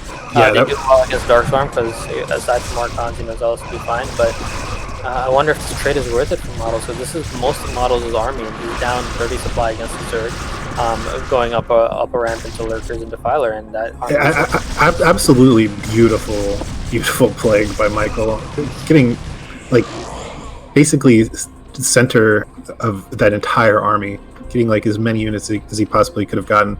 We do see 2 DTs that Maul stuck in here to sort of like work on Michael's economy a little bit more, killing all the drones at his 3rd base. But I don't know. I think it's too little, too late. Yeah, too little, too late. I mean that fight. Miles running up that ramp with the Plague Zealots and just losing all of those Zealots, that entire army. I mean, we saw what looked like an intimidating army coming in from Models, and they just disappeared after the Plague, and then 4 Lurkers on top of a ramp. And so Michael did a beautiful job there defending. He does need to, and we've seen him struggle with dealing with drops. We need to see him deal with this drop. He needs to. I don't think Models has many ways to get back into this game, but if there is one, it involves these drops doing too much damage. Yeah, and I'm surprised to see Michael. I mean, he's definitely dealing with the DTs. He's sending Zerglings down there, but it seemed like his first instinct was to just counterattack and try to do damage to Models. But unfortunately, he chose the wrong avenue to pursue there, trying to see if there was a weakness in Models' natural, But it kind of feels like the 11 o'clock would have been a much better place to attack, and we see another drop. I mean, like, because you don't want to send your Zerglings into the rally point of the Protoss. It's just not a good thing to do. And so we see Models has dropped, did a lot of damage, killed a lot of drones. He got the Vicala down, he got the spawning pool. And meanwhile, if he can get this base up, this is probably the most important base in the set. He gets the gas. But we see these links cleaning up a little bit. We see more Zealots coming in. If Models can get this base up, I think he can get back to this game. Yeah, definitely. Securing these 2 gases would enable Models' economy just to start running out of control. But Michael is doing a really nice job shutting it down, I think. Finally, the Archons are here, and the Archons are what will really clean up the army. But yeah, it looks like Miles was able to actually defend this after all. Yeah, and it doesn't look like Michael has that much of an army, and we've seen this in his like mineral gas imbalance and sort of like game macro, economic setup, and this is normally something that he should have been able to clean up. The model is sending up like a couple of Archons and a group of Zealots, and he's able to sort of get those cannons up. Michael really needs to dedicate himself to taking out this top left, because that could be where he gives up the game. This game is his to lose. Yeah, I mean, honestly though, the slow economic development of Michael it's mainly due to like Miles' outstanding harass and DT drops, High Templar drops. We see another drop coming in. Yeah, High Templar coming in. High Templar already has 4 kills from his last mission. Oh, and just slightly. Oh no. Okay, he was just a little bit out of energy there. So this is what one of my PvZ drops look like. Didn't get any drone kills there, but I mean, yeah, he's been doing a great job putting Michael's economy under pressure. Another High Templar drop rather here. Yeah, it's 5, 6, 7 drones. I mean, not bad. Yeah, not bad. And like anything, even delaying these drones from mining right now is a huge win for him, because the more he delays it, the more this top left base is going to get established. Yeah, one thing Michael hasn't been able to do successfully, even once this game, is take out an expansion. The 11 o'clock was vulnerable for a very long time, and he let that go up, and now the top left is going up. And so, how do you feel about, let's say hypothetically Michael is able to get this base up here, the 2 bottom right bases. Where does a Zerg sit if Protoss successfully takes top left? I think he would still really be in a super tough position, because the thing is that top left expansion has double gas, right? Mm-hmm.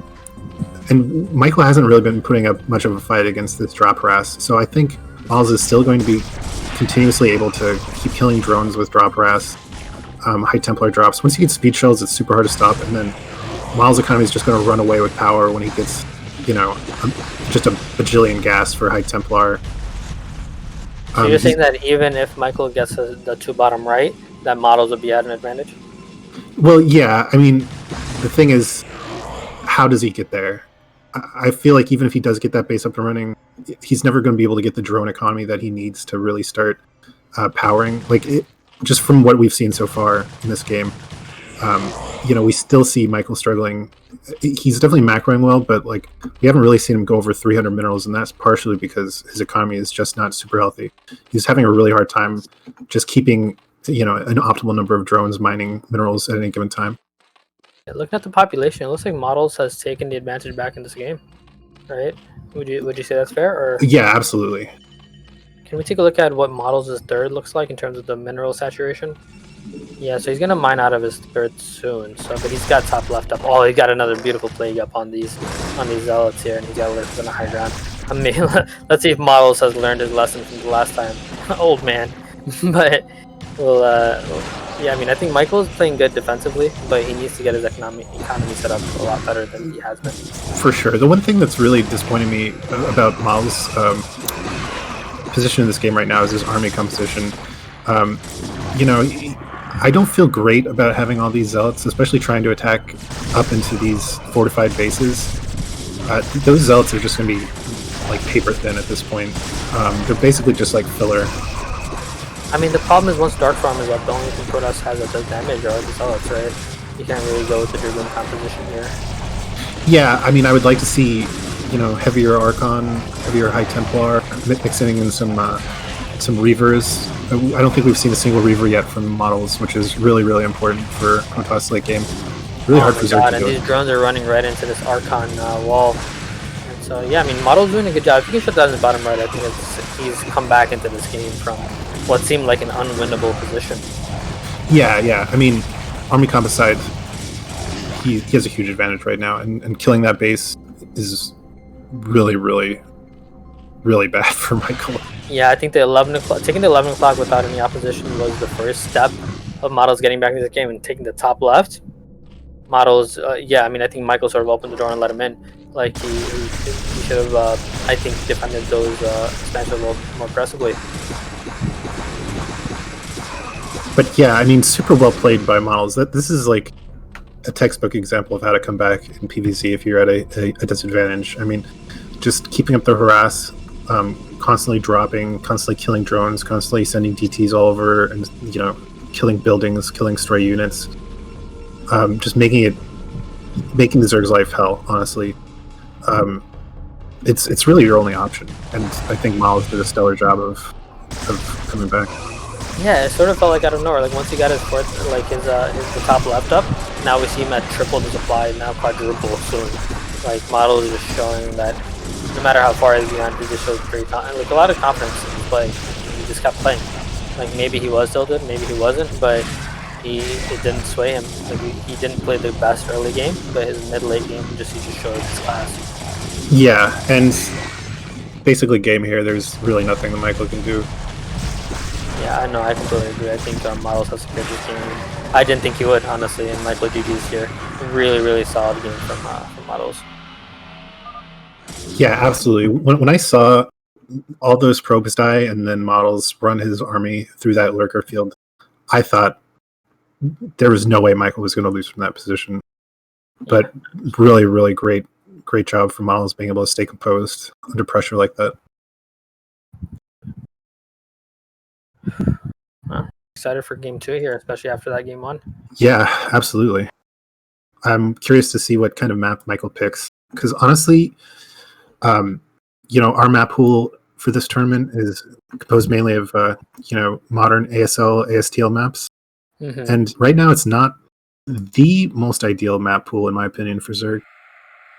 Oh yeah, well, what maps? I guess Ringing Bloom, I would say, is definitely Protoss flavored. Definitely Protoss favored, and then even more Protoss favored since they updated it and added the gas to what was formerly the mineral only. Yeah, I heard the next version, the neutral critters are just going to attack the Zerg players. Yeah. Zerg actually won't even be able to spawn creep, so. Yeah, they should just get rid of the cocoons. But it looks like Michael picked Sylphid. Nice. Okay, so yeah, this is loser's match. Loser picks, and we have the map pool. I'm going to take a quick break. I'll rejoin you in a second, Keen. Alrighty.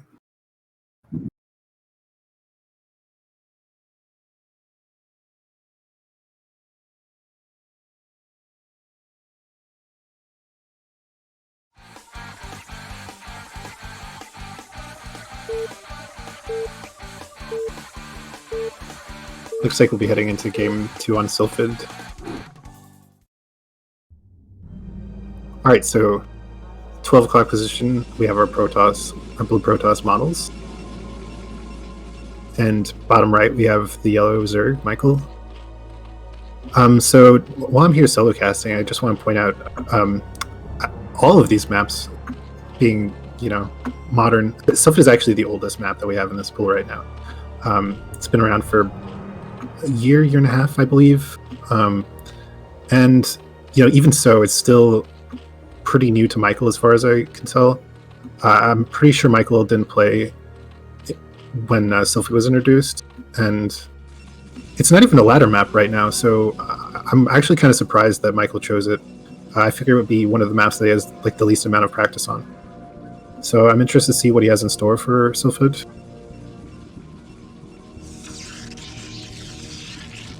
Anyway, nothing off from either player so far. We're probably going to see another overpull from Michael. I am back. What's going on, Keen? Welcome back. You know why I think Michael picked Sylphid? Why is that? Because you can't wall off completely in Sylphid. Yeah, That What are your could be it. thoughts? I mean, I guess that's as good of a theory as any. I think that's the best theory. And looking at the rest of these maps, you don't want to pick Green Bloom. Polypoid, I guess you can't really wall off fully either, but Sylphid is a flat map. We see him going for the Silver Pool.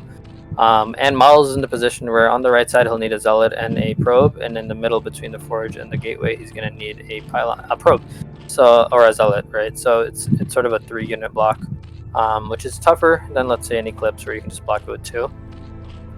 So let's see what Michael has in store. Yeah, but I'm happy to see Models going for the gate first here. Yeah, I mean, I think that this is kind of Models' comfort zone more so than Forge FE. Gate FE has been pretty popular for quite a while, and I'm pretty sure Models has a lot of experience with it. And maybe it's indicative of him having a little bit more confidence going to the series now that he was able to take game 1. So he wants to test out his, just micro skills and everything. His Probe is taking a lot of damage from the drones, so that is going to put him on the back foot a little bit. Because usually you want your Probe to be as high HP as possible, because it's really important fighting Lings to have both a Probe and a Zealot. Yeah, absolutely. I mean, in his games last week against Jae-yoon, Model showed both Forge and Gate first, so he shows that he can do both. Did we see it's 2 4-lings made by Michael? Is there 6? Yeah, we see 2 more. If there's 6 lings, you need to send your Zealots back. This is going to be a rough situation for Models if he continues being aggressive with this first Zealot without a second Zealot here. You don't want to lose that first Zealot without any damage, and that's not good, especially because he lost the Probe. See the second Zealot joining, and we don't see Michael sort of beelining towards the main, and now he's sort of making a bad trade here. Yeah, a little bit of a micro misplay there from Models, taking a lot of extra damage, losing the Probe, but he was able to salvage just a little bit, showing some nice micro on the damage Zealot. We see Michael just now getting his gas pretty late, definitely after like 3 minutes. So we're not quite sure exactly what he's going for, but it's definitely not any kind of crazy early Zergling speed all in or anything. Gas after the 3rd hatchery went down. So yeah, we'll have to see what Michael's aiming for. Yeah, definitely a late-ish gas for Michael, but the problem is that he heard his Probe. He doesn't know that. For all he knows, there's no 3rd up, right? He hasn't confirmed a 3rd. For all he knows right now, there's a gas speed going up now, so he's going to have to play defensive. Or at least I would in this position. We should see a cannon starting up shortly. He's got the 3 Zealots. Normally, if you knew that gas was so late, those 3 Zealots would be on the map right now. But he doesn't know that, so he needs to get a cannon up and block the choke. Yeah, I'm actually surprised that Michael was hiding his Lings. Where was he? Well, he was hiding them. Well, maybe he wasn't hiding them. Maybe hiding is the wrong word. But he let this Probe, like he was following the Probe with 1 Ling, right? Mm-hmm. Now he's showing the Lings again. So he essentially just let Models get information for free. I think he had time to move back with the Lings. Yeah, and we see that either Ling speed has started or he's not. I can't tell, but I don't think it started at all. Because actually he just started it, right? Unless there's a layer going up somewhere. So Ling speed just started. No, there's the layer is up here at the 3rd. At a 3rd that Models hasn't even confirmed yet, but Models knows that no layer had started by the time his Probe got there, so we see it could still be a hydrogen as far as Models knows, so he's going to still need to play defensive. Michael doing a good job of preventing information. We see Models, is he skipping the Stargate? We see a Citadel in his natural. Yeah, so he is skipping the Stargate. Is he taking second gas? I don't think he took his second gas, so Models probably going for a 4-gate speed lot push, discounting the possibility of a layer, it looks like. Yeah, I do really like that decision from Michael to, introduce a little bit of uncertainty there by getting it at the 3rd base, which is, definitely not usually where you see it. A lot of times you'll see Zergs get the layer at their natural if, Probe is in their main, for example, but... No, Michael is certainly aware, if not embracing completely, like his username was Cheese King throughout the qualifiers, his status of being more of an aggressive and creative player. So he knows that playing these kind of mind games actually can take more of an effect given... his history and his ability to sort of be much more aggressive. Models doesn't know if there's a layer or not. He hasn't seen the 3rd. He hasn't seen the layer. So him going for the speed lot push indicates that he thinks it's a hydrogen. He doesn't think there's a layer. If you know that there's a layer, you don't do this build. It's not a good build against what Michael is doing. Well, yeah, I generally agree, but the thing that makes me a little uncertain about Michael's position here is it was a pretty late lair. We see him going Hydra Dead now, so usually against a Sairless build, ideally you go Spire, right? And you can punish it with mutas because Zealots can't hit air, right? So I wonder if Model has downloaded a bunch of Michael reps and realized maybe he never goes Spire. We saw him skip Spire in the first game. We see him skipping Spire again in the second game.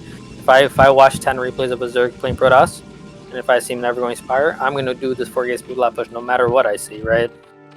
Yeah, it's like an automatic, advantage against any kind of Hydra build, in my opinion. And we see it's 6:55. His speed, his +1, and his speed should finish in the next 10-15 seconds, if not quicker. So this could get a lot done. We see and speed just finished, and his +1 should be finished anytime now. We see Michael setting up for his second gas, so it looks like he's gonna go for some Hydra Lurker play. And I think these Zealots are gonna be pretty effective against this build right now. Yeah, for sure. I mean, maybe Michael must realize that it's Sairless at this point, and hopefully, I would like to see him just go straight for lurkers. Honestly, that would be like the ideal play from this position, in my opinion. But yeah, it does leave you a little window though where you're vulnerable because you need to be able to actually have army to defend. Lings melt against +1 Zealots, right? And so you need some Hydras out on the map with upgrades to actually fight these guys. Yeah, and it turns out that going Lurker would actually be the exact wrong play here because behind this... I didn't want to say that, but that's what I was sort of right. Yeah, my mistake. Maybe I should play Zerkeen. We see double Stargate. So this is actually kind of a build that I've seen a lot of players do, is where they do the speed lot and then you transition to a double Stargate build. Something I see Bonnet do a lot as well. And I do know that Models watches Bonnet pretty often, so this could be something out from there or somewhere else. But it's a pretty good transition because out of nowhere you're going to be able to counter any muta transition that the Zerg tries from this position if he were to, and then you also there's no Scourge on the map if he doesn't try it. So really good build for Models here. Yeah, I think Jengbi was actually the originator of this build, honestly. And possible. Bonnet came up with it. Oh yeah. Bonnet taught the Koreans this build. But I actually really like this build. I think we saw Best try it in the last ASL against whoever 3-0'd him, so it didn't work for him. I think it was Queen that he played. I think he tried it on Benzene, I want to say. It was some map, but it didn't work for him, but Queen is Queen. But from what I've seen in general, it does work really well, so I'm excited to see how he uses this in the mid-game. Yeah, for sure. And it seems like he's responding perfectly to it, honestly, just going mass Hydra. And Models probably won't be able to get very much damage done with the Corsairs. That is the response, because like you get your Storm really late when you do this build. Yeah, and I think he's just dead here, honestly. I think so too. The cannon just comes there's really just nothing that he can do. I don't think. Michael, first 10 minutes of every game Michael has played has been immaculate, I think. Yeah, I mean that's a lot of Hydras. He has these DTs now. Against Models in game 1 and Models here, dude. Like he's just showing a really good play. Yeah, I don't think these DTs are going to be enough. I mean, Models is trying to make sure that these Overlords never make it over, and I don't know if he has Overlord speed.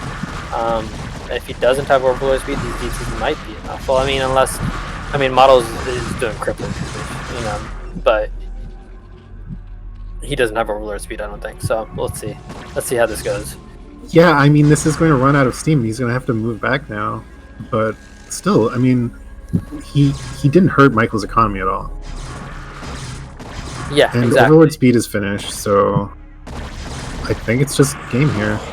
I agree. I think Michael has done it, dude. Even the weakness of this build that Models is doing is that you don't have high Templars for the longest time, so you need to get those cannons up, or you need to do significant damage with the Corsair quickly, and he didn't do either of those things. Yeah, I mean, I would like to say that Models still has a chance because DTs are disgustingly strong, actually, but... Listen, we already made the mistake of ruling Models out one time, so maybe we shouldn't, but this does look like even a steeper deficit from the first game. Yeah, definitely. I would be honestly, I would be speechless if Miles was able to come back from this. Yeah, if Miles comes back from this, I want to make a crazy bet. I can't think of one right now, but I want, you know, if Miles is able to come back from this, I want to do everything in my power to make sure that he doesn't, follow his natural inclination, which is to quit Brood War every couple months, because clearly he's like the savior of foreign Brood War that we need. Yeah, he's the savior that he should just switch to Terran and be the NA Terran that we all needed, because he clearly is impeccable at this game. And we see Michael continuing to make Hydras and continuing to never make a Spire, because Spires are for losers, and he's coming in. It looks like the final push because the 2 high Templars. Let's see if he has Storm. Even if he does have Storm, he's going to need to get some really good position. It's clear he doesn't have Storm. And that's game, and Michael taking it to game 3, and I think Michael has just been very impressive. Yeah, that was a really great game, like the perfect response to a Models build, honestly. Yeah, that's fantastic. And now, I was watching Models do this, and I was like, maybe I'm gonna steal the replay later. And, I'm gonna be Models, but I don't think I'm gonna steal this replay. Yeah, maybe not. Maybe the first part before he decided to go double star again. You mean the gate expanded to 4 gate speed lap? Bro, I know how to do that. Yeah. How do you think I win any games? Damn. All right, fair enough. At least you're honest about it. It's the easiest build in PvZ. And any Zerg will tell you that. It's a free win. Whenever I meet a new CPL student and they show me that that's their like go-to PvZ build, I'm like, all right, this guy is going places, Like, dude, up to 1800, that's what I did almost every single PvZ, and then I realized it stopped working once like you play Zerg that know how to play the game, and so then I had to actually learn like how to play PvZ for the first time ever, and I spent about 4 months losing to players I would beat all the time. It was a tough time, but eventually I still lose to those same players, but now I feel better about it. Well, as long as you feel better about it, that's all that matters. That's all that matters. And we see Models picking Polypoid, a large macro map, as his third map. So Models showing a lot of confidence in, the longer this game goes, the bigger the map is, the better chance I have. And I kind of agree with that sentiment. Yeah, I mean, like 2-player maps generally tend to be pretty good. And anyway, sorry, we have Models here at the top or at the bottom right. Sorry. God, get it together, man. We see Michael, the yellow Zerg, in the bottom left of Polypoid, sending his Overlord in the right position. I mean, I guess that's the direction you would send it to typically. Yeah. You always send it near the closest natural. So unless you play like players that are like really smart, like too smart, then they send it to the right. Yeah, Michael is just average intelligence. He's not some kind of genius or anything. Apparently not. Yeah.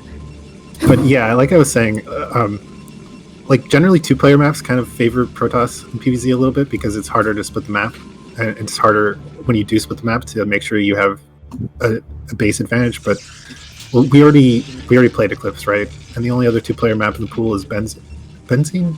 Yeah. Actually, no, I don't even think we have Benzene in the pool. We do have Benzene. The pool does have Benzene. We do have Benzene. Okay, I'm sorry. Anyway, yeah, Benzene is notoriously not Protoss favored. So yeah, I would say that this makes a lot of sense for Models pick. Yeah, I mean, I'm surprised he didn't pick like a Ringing Bloom, because that is in the pool. And listen, if I lost a game 2 of a PvZ, I'm picking Ringing Bloom every time, right? So I'm surprised he didn't pick that, but Polypoid, I guess Ringing Bloom opens you up to the cheesy play on the Cocoons, where you just make Yeah. I mean, first of all, I think Ringing Bloom is probably one of the maps that Miles has the least experience on in the pool. Fair. And it, like you said, against someone known for cheesing, you might not want to pick a map where you can be easily sunken rushed. Yeah, like if I'm Michael, like I would, let's say I lose game 2 and I get to pick game 3, I would have a build ready for Ringing Bloom. And so Models, I guess, could be big braining it. And so we see him going Forge first. Did he send a scout after the first pylon? No, he didn't, right? So he's just going for Forge at, what is this, at 12-13. Michael sees the position and sends the Overlord back instantly. So really good move by Michael there. Models taking the risk here that Michael isn't doing a 9-pull, because this build kills, 9-pull will kill this, right? Or actually, no, never mind. He's not doing like an 11 Forge 11 Nexus. Never mind. I'm lying. Yeah. I mean, Miles playing fairly safe here. We'll probably see yeah, he'll scout and everything. It'll be fine. Yeah, I'm intrigued to see him go Forge expand again, because like last game, obviously he lost and he did gate FE, didn't really pan out. He didn't get much damage, so maybe he's just decided, I'm just going to go with my comfort zone pick here. Maybe my Zelt micro isn't on top of its game right now, so I'm just going to play it safe.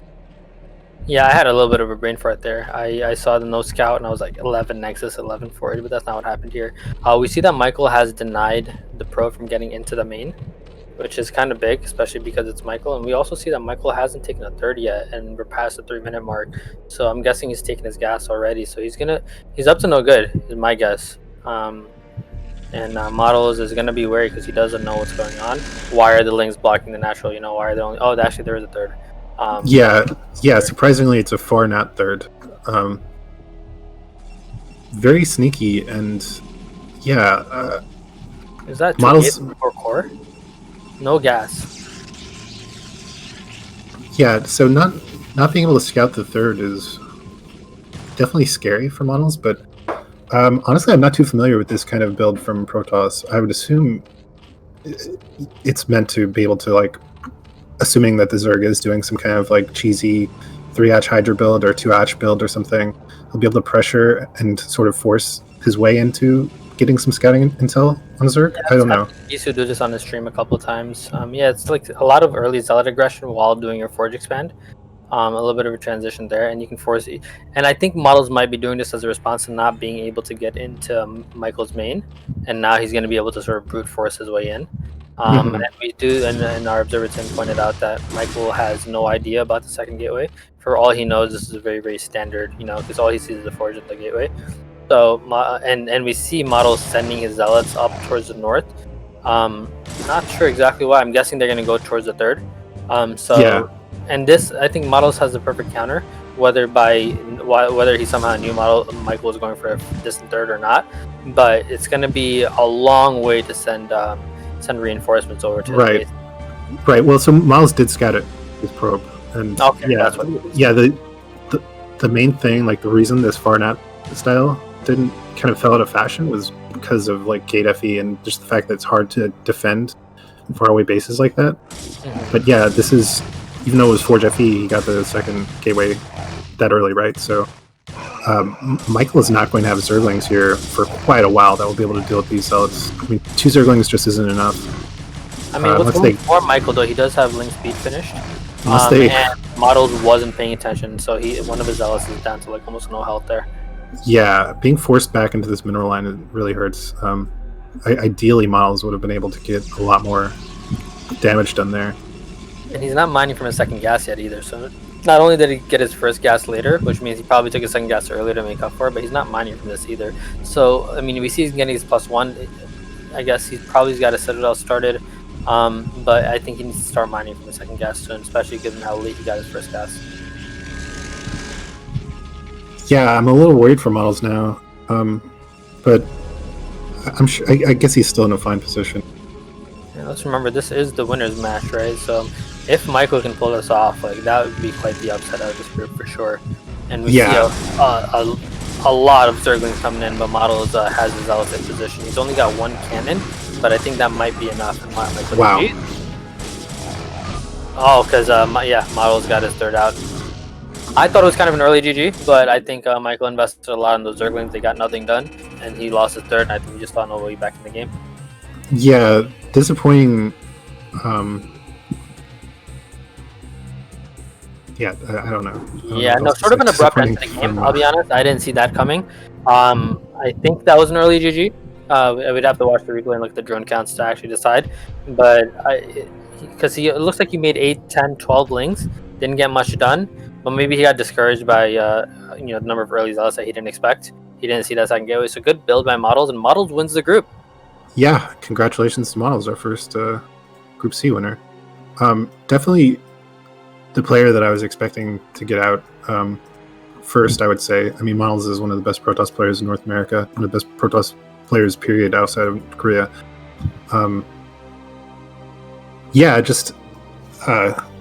not the game 3 that I was hoping for, honestly. But Yeah. I mean, I guess a questionable decision by making that distant third for What's up, boys? anyway, welcome we have models here. for we have models here for our winners review. Congratulations on models. your Group C win. Oh, thank you, dude. I drank so much wine during that. Oh my god. It's okay. I am drinking now too. I have a question. I have a couple questions actually. First one, in the first game against Nesh, all the way back, we saw you cancel something in your core. Was that an accident or was that on purpose, or what were you thinking when you couldn't get into that base? No, I was kind of messing with him. I was making sure he thought I was getting range. I just did +1 weapons and then canceled for Nexus, the quickest possible Nexus.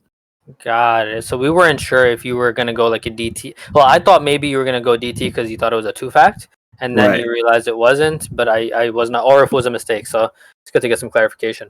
Yeah, it was purely for a fast Nexus. I did think he might be 2-facting, but either way, I wanted to do that. How did you feel again in the games against Michael? Because you were really behind in that first game, and you lost the second game, right? He sort of smashed your double Stargate. Like, Yeah, were you sort of the second game, by the level of play, or? No, I knew exactly what was happening. I had my cannons down. They were just like a few seconds too late in that second game. I figured any Zerg that sends their Overlord through twice and sees no anti-air is going to like 1000% go mutas. So I thought it was a solid build, but he didn't fall for it. No, he was too smart for you. Yeah, exactly. Yeah. All your gas on the Corsairs, man. I don't think I was behind the first game, though. Was I? You certainly were, I think. So, I wanted to ask about the first game against Michael because there was that point in the game. I mean, it was going fine for you until his hold position lurkers killed about 20 probes. Yeah, I saw that. Them. And then that wasn't a drop? No, that wasn't a drop. They were there the whole time. Dude. They were there the whole time, and then right after that happened, you ran your entire army through a lurker field, and it took a pretty bad about trade. A 30 supply advantage on you at so that that point, I was just thinking like, oh my god, that is like the most tilting thing that could possibly happen. So how are you dealing with that game at that point? I didn't see my army go through shit. I knew I lost a bunch of probes. I think I know what you mean, actually. Okay, I know what you mean. So you can't get tilted if you don't even know what happened. You get tilted if you thought you were winning the whole time. You were down 30 supply and you ran your whole army. Yeah, no, but I just knew I had to whittle him down and keep him on the bases that he had, and and try and keep his drone count low. That wasn't the response that I was expecting, but I was like completely surprised because you had like almost no army when you took your 11 o'clock, your fourth base. Well, you did have some army, but he could have taken that out at a number of points. And I think he just didn't see it come up. And once you set that up, it was like the turning point of the game. It was your fourth on Eclipse, but before that, I guess I just didn't see his army about because I was kind of watching his army and his seemed small as well. But I guess I don't know. Obviously, you guys see way more. Yeah, what was I going to say about that, though? Yeah, I felt like I was keeping his economy kind of in check. I think, I have no idea, but I think my upgrades were way ahead of his in game one there. You were at 3-1-1 when he was at 2-0 or something. Yeah, because I had like one Archon defeat like 25 Zerglings. And I was like, okay, I'm fine. I have way better upgrades. The only thing that was making me a little nervous regarding your upgrades was your armor upgrades were pretty late. So his Zerglings were doing quite a bit of damage to them for a while. But yeah, I got poor there for a minute. Yeah, you did come back from the brink. Like before you got that solid 2 base economy back online, it was looking hairy for sure. But yeah, really well played. Nice job clawing your way back in game one. Even if you didn't realize it. Yeah. Did you practice a lot for this series, or what was your prep like? Actually, I've been working for like 2 weeks straight. I haven't played StarCraft in a few weeks. So I played some fastest tonight with Jae-yoon for like 10 minutes, and I said, "Man, I'm a little bit worried." And he said, "I said I might do this kind of trolley build, but I feel like just vibing with it." And he said, "Dude, just follow your heart." He said, "Don't do anything too serious because you'll forget." He said, "Just have fun with it." And that's what went through my head in that last game there so I canceled my gas and put a second gateway. Mm-hmm. That's what went through my head is Jane's voice of reason. I think that won you the game because he went for that distant third and you had like the early aggression that he couldn't really deal with. It did, but I thought he was on 2 base for a second. I was like, I'm fucked. But luckily he took a third, and the build I did is actually really good against long distance third because they have to make so many Zerglings. Yeah, I was wondering about that. Like I was trying to justify in my head if you thought it was 2-hatch, like maybe you can kind of make a bunch of early zealots and like brute force your way in to put them on the back foot. But yeah, it turned out to just be a great build against 4-nat style. But yeah, I guess playing lighthearted is what you really need to do, right? Exactly, man. Do you think you play better when you're lighthearted, or do you think you're an emotional player? I think Keen was saying something about that. I have no idea about your emotional state. Do you think you're an emotional player? Dude, no one has any idea about my emotional state. So you are emotional. No, well, honestly, dude. To be honest, I don't know. Yeah, I think like game 1 against Nesh was pretty rough. Like I actually, when we ended that game, I was laughing because I was like, holy shit, everything's gone to shit. It's only been 2 weeks and I forget how to play. But going in, that was like a warm up for me, a good one. And then I felt pretty good in the next games. Like, I don't know. It's not like I lose that much mechanics or anything, but a lot of the quick pace of the game is hard to keep up with if you haven't played in a little bit. Think you got your jitters out of the way in that first game? Yes, that happened too. Well, that was the wine, more or less. I don't know if I'd advise that. I'm a little don't do this at home, kids. Yeah, don't do this. Play some PvP after this, and it's not going to go well. So it's going to be. Yeah, that's the dream, dude. I played 2 practice games as well, and they were both PvP. I was like, this is not helpful. If you practiced with just Ron Toddy, you wouldn't have dropped a game. Next time. Anyway, yeah. The models, really good games, really impressive, and we'll steal the replays. So. Yeah, and congratulations again on being the first to qualify. Yeah, thanks, guys. C comes after A. All right. All right. See you guys. Thank you. All right, Later. Now we have our losers bracket. Yeah, we have Jae-yoon versus Nash, best of 3. Nash dropping the game against Model to eventually win the group, and Jae-yoon getting upset by Michael, who was clearly playing very well tonight, even though he succumbed to Models just now. Yep. So yeah, I mean, really interested to see what's been happening here. I've been let's introduce our players first. So top right, we have our brown Terran Nesh. And that's racist. And we have on the bottom left, we have our white Zerg Jae-yoon, our first TVZ of the night, and I'm a TVZ expert. Oh yeah. Yeah, well, I mean, it is the best matchup in the game, right? I mean, I hear from certain Zergs, names may rhyme with Queen or Dean, that are pretty imbalanced. I mean, I don't know exactly who you're referring to, but I will say that, it's definitely the best matchup. It's the most fun matchup, but yeah, I mean, Terran has a huge advantage. Is that right? So are you saying Nash is the favorite here? It's literally like, I've dabbled with TVZ myself, and it is the most brain dead matchup in the game, hands down. Like the easiest. You just make Marines and you just fling them everywhere on the map. Like you can literally do whatever you want, and as long as you hand move quickly enough, like there's basically nothing that Zerg can do. No also, all of your units counter every single one of the Zerg units. But anyway, I digress. Speaking of TVZ, I have been hearing that Nesh's TVZ is absolutely impeccable. It's by far his best matchup, and he's very, very strong and practicing a lot. So, despite the fact that Jae-yoon, I think, is the favorite coming in here with a long time being top of North America, a lot of experience in tournaments, I really think Nesh can give him a run for his money here. Yeah, Nash is actually one of the coaches on my CPL team, and I've seen him play a few games against Rhett, who's obviously an amazing Zerg. And then we saw him in the qualifiers against Striker. He actually dropped the games against Striker, but every single game was like a very good game. Like he has a very, very strong TVZ, and I'm kind of excited to see how that lines up against Jae-yoon CVT, which I actually haven't seen very much of. I've only really watched Jae-yoon play ZVPs and PVZs. So when he switched over to Fredas, so I'm excited to see what his ZVT looks like. Yeah, for sure. I mean, definitely. Yeah, for a long time, for those who are unfamiliar with Jae-yoon, he was kind of like dabbling with Protoss a lot, and even before he tried to officially switch to Protoss, he was mainly playing PVZ. But yeah, as we see him pointing out Jae-yoon is not going for a pull.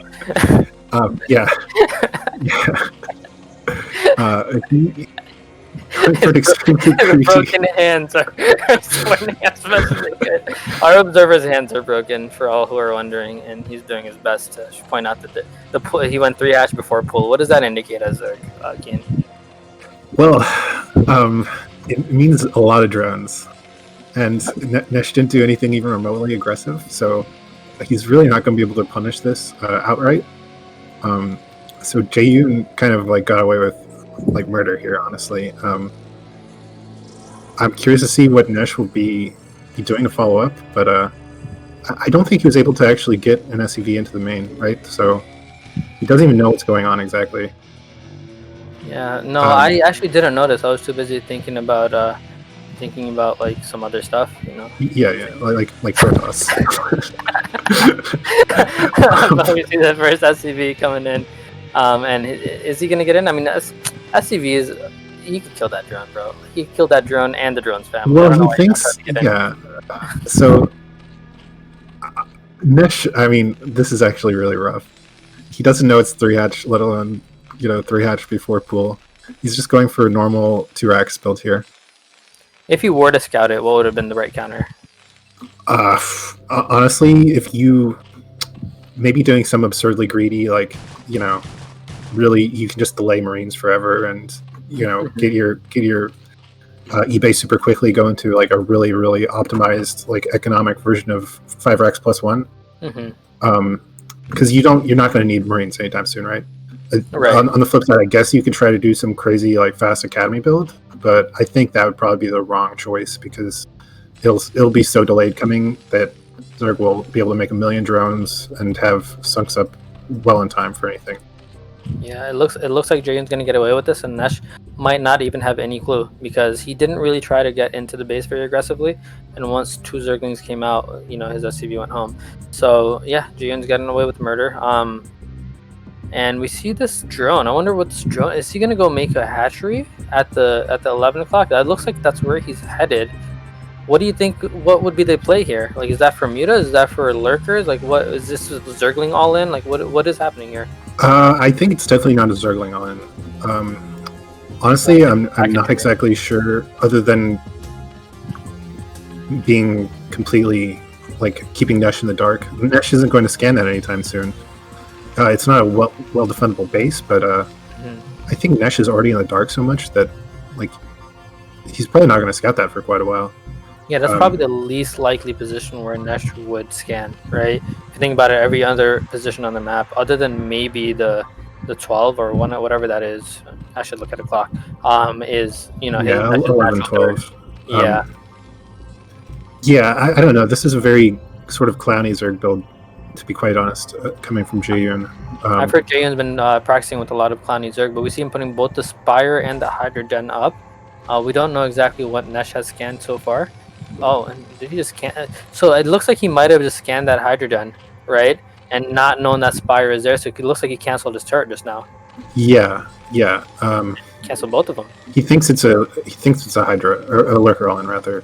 Yeah, and that's why we see the second bunker, one in front of the other, which is the appropriate response for a lurker bust. But it looks maybe Jaeyoon's got him duped. We see him canceling all of his turrets. So yeah, this is really rough. I feel kind of bad for Nesh here. Being kind of a newcomer to the scene, you probably aren't expecting this kind of build. This isn't something you see every day for sure. Dude, Jaeyoon's just showing this is an incredible build from Jaeyoon. This is like something I would expect from like Queen, right? We saw a lot of this kind of like trickery play from the Queen against Flash. Honestly, I would say more of a less so a Queen build and more of a Shine build. Is this whatever? That's someone true, I would expect that's this true. from. We did see Queen doing the Hydrogen and Spire thing against Flash a bunch, and we see the scan on the third, no third, so he thinks it's a lurker all in. Meanwhile, it's actually a 3 base of Muta. Yeah. This is an insanely greedy build into very effective mind games. Really, really impressive from Jaeyoon. Honestly, like I don't know why he ever switched to Protoss. Yeah, definitely. It's definitely his game right now. He's in complete control, and Nesh is probably just in complete shock as to what has transpired. Yeah, Nesh must be feeling a little lost. Like, wait, where was the Spire? Where is his third? Why does he have so many mutas? Like, he's definitely got to be a little confused here. But And we see a fourth base coming up for Jayun. Jayun just doing whatever he wants, and he's just taking advantage of the fact that Nesh has no defense and is natural. Yeah, literally doing whatever he wants, and Nesh is just he's completely lost right now. Like his natural has been shut down. He wasn't able to get turrets in time, so his economy is in shambles. And Jayun is literally just expanding wherever. Weren't you saying something about TPZ being so easy for the turn? Maybe you're just bad. Yeah, maybe that's true. Maybe I've been going about it all wrong. I've been doing this like meta sort of like scratch stuff, man. And it turns out that the solution is just to do whatever you want. Like who needs the spawning pool? Who needs tech? Just make a bunch of drones. I'm glad you were able to take something back from this. Yeah.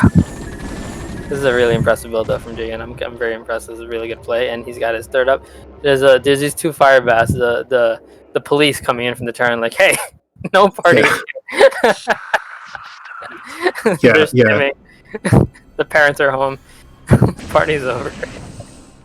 But goddamn high school kids another underage drinking. Yeah.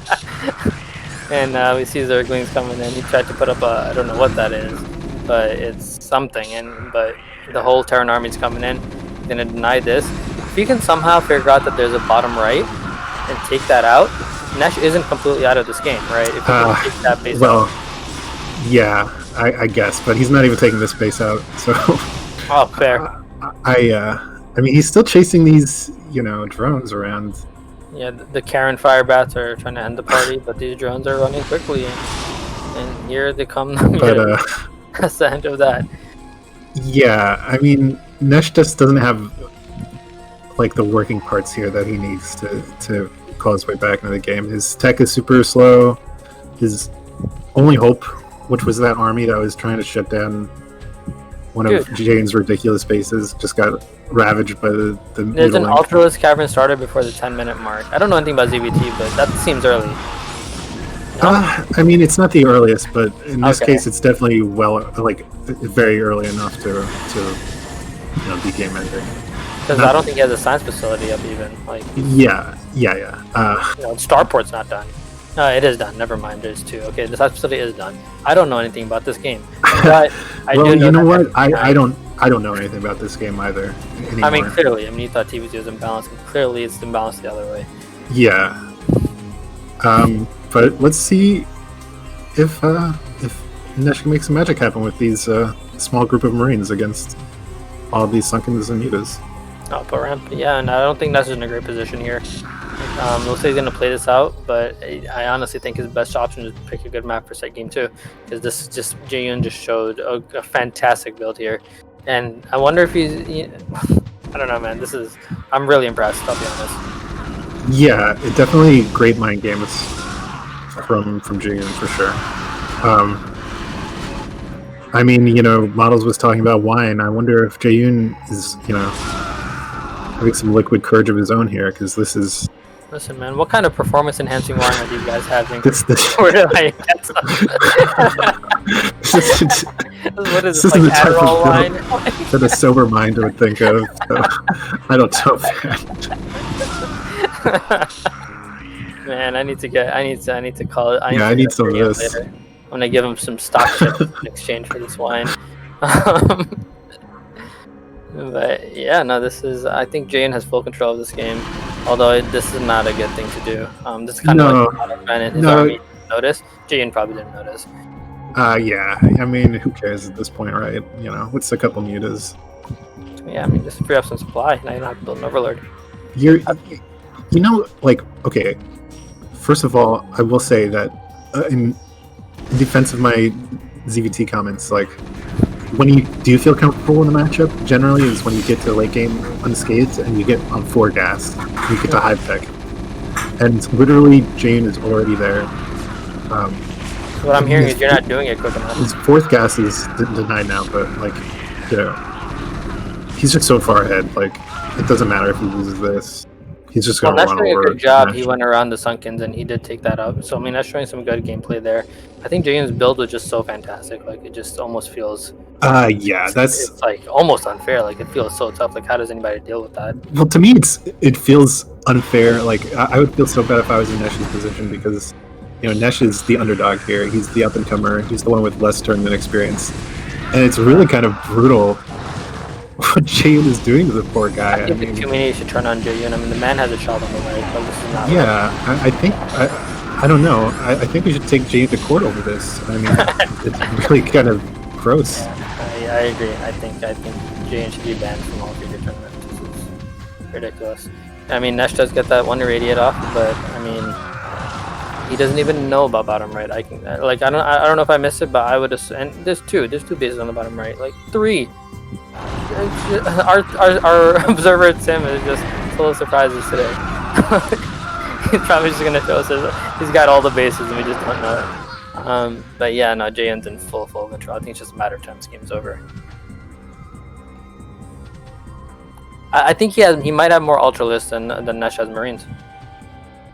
Yeah, I mean it's definitely close. There's literally nothing that Nesh can do to stop those bottom 2 bases now. Dude, life as a Marine is so tough, dude. You get like this one little pistol, and you have to fight these things that are like size of 4 elephants, and you have to just get mauled by them. Yeah, and you don't get paid very much. No, I think they're actually all convicts, and they were forcibly conscripted. So you're not even motivated to fight. But you do get a lot of drugs. Oh, that's true.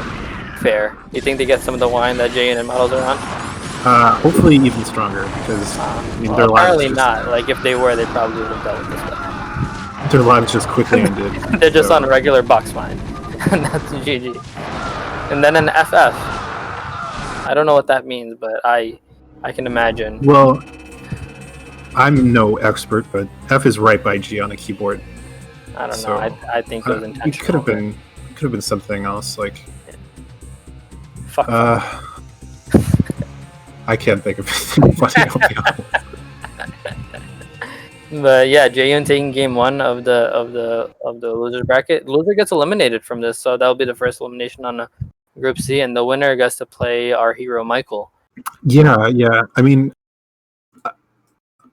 first of all, I mean, I would love for Jaehyun to advance because I generally want to support Zerg players no matter what.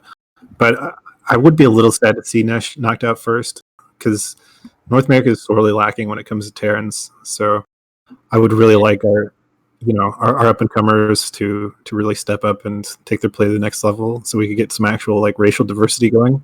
Yeah, I mean, we did see Gypsy, who was probably the top NA Terran, get knocked out in Group A. He was in the group of death, right? And so I think Crossy and Hockey came out of that group. Hockey, yeah. Sorry, I said Hockey. Mostly because Crossy doesn't have a Y after his name, and you call him Crossy. So, if we're gonna follow that group, yeah, Crossy and Hockey got out. Crossy and Hockey got out, and Gypsy didn't. That's right. Do you say the Y with Gypsy because he has the Y? So maybe we just go Gypsy. Yeah, you definitely say the Y. Anyway, game 2 here we have our white Zerg Jaehyun in top left. Oh boy, is it white? No, it's a white. Okay, so white Terran, Nesh in the top left.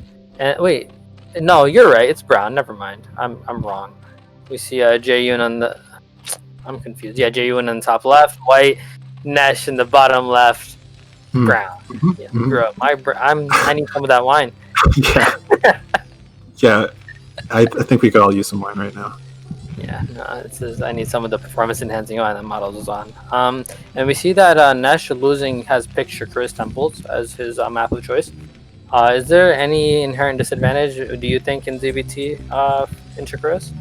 Well, like I've mentioned, I think a couple times now, but the rush distance is very short on Shakuris, so if you are close positions like Jaehyun and Nesh are in this game, you could potentially put on some like tough pressure if Jaehyun goes for like a standard 2-hatch muta build, for example.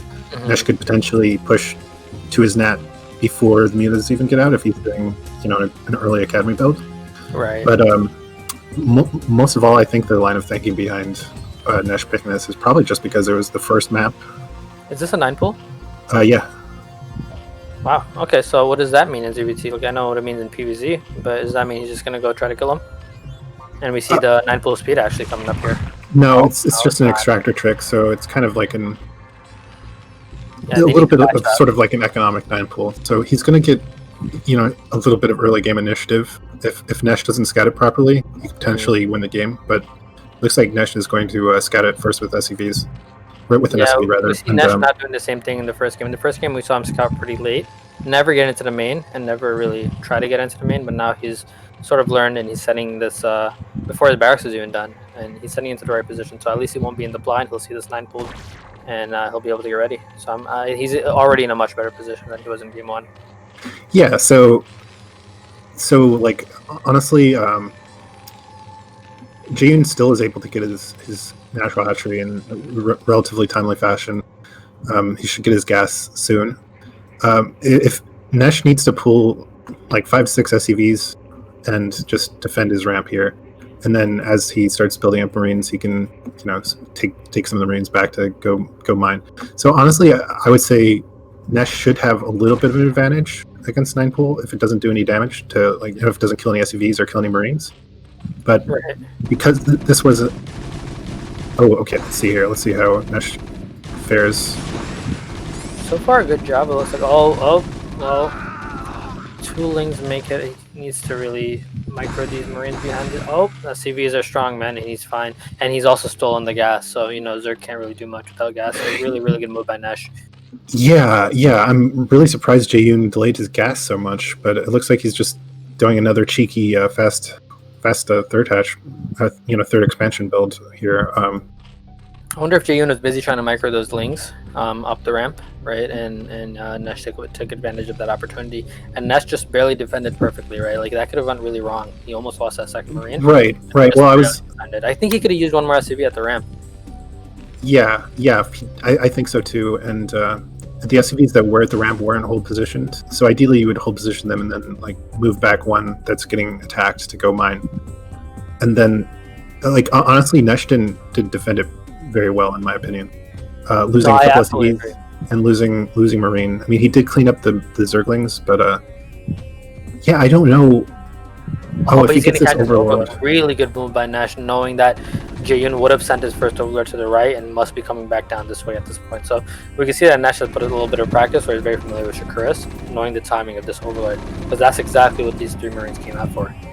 Yeah, and this will be devastating. Losing early Overlords hurts so much as Zerg. Especially coming off a 9 pool, right? Because you're already sacrificing Nico. Your gas is late because the dirty Terran stole your gas, and so and he's ready with the SCVs in position for the Zergling counter that he expected because he has 3 Marines on the map. Yeah. So I was going to say it's really ingenious with that Marine move out because, I mean, the one silver lining for that attack was that all of Jane's Zerglings died, and then being with that delayed second hatch and everything, he's going to be kind of larva starved.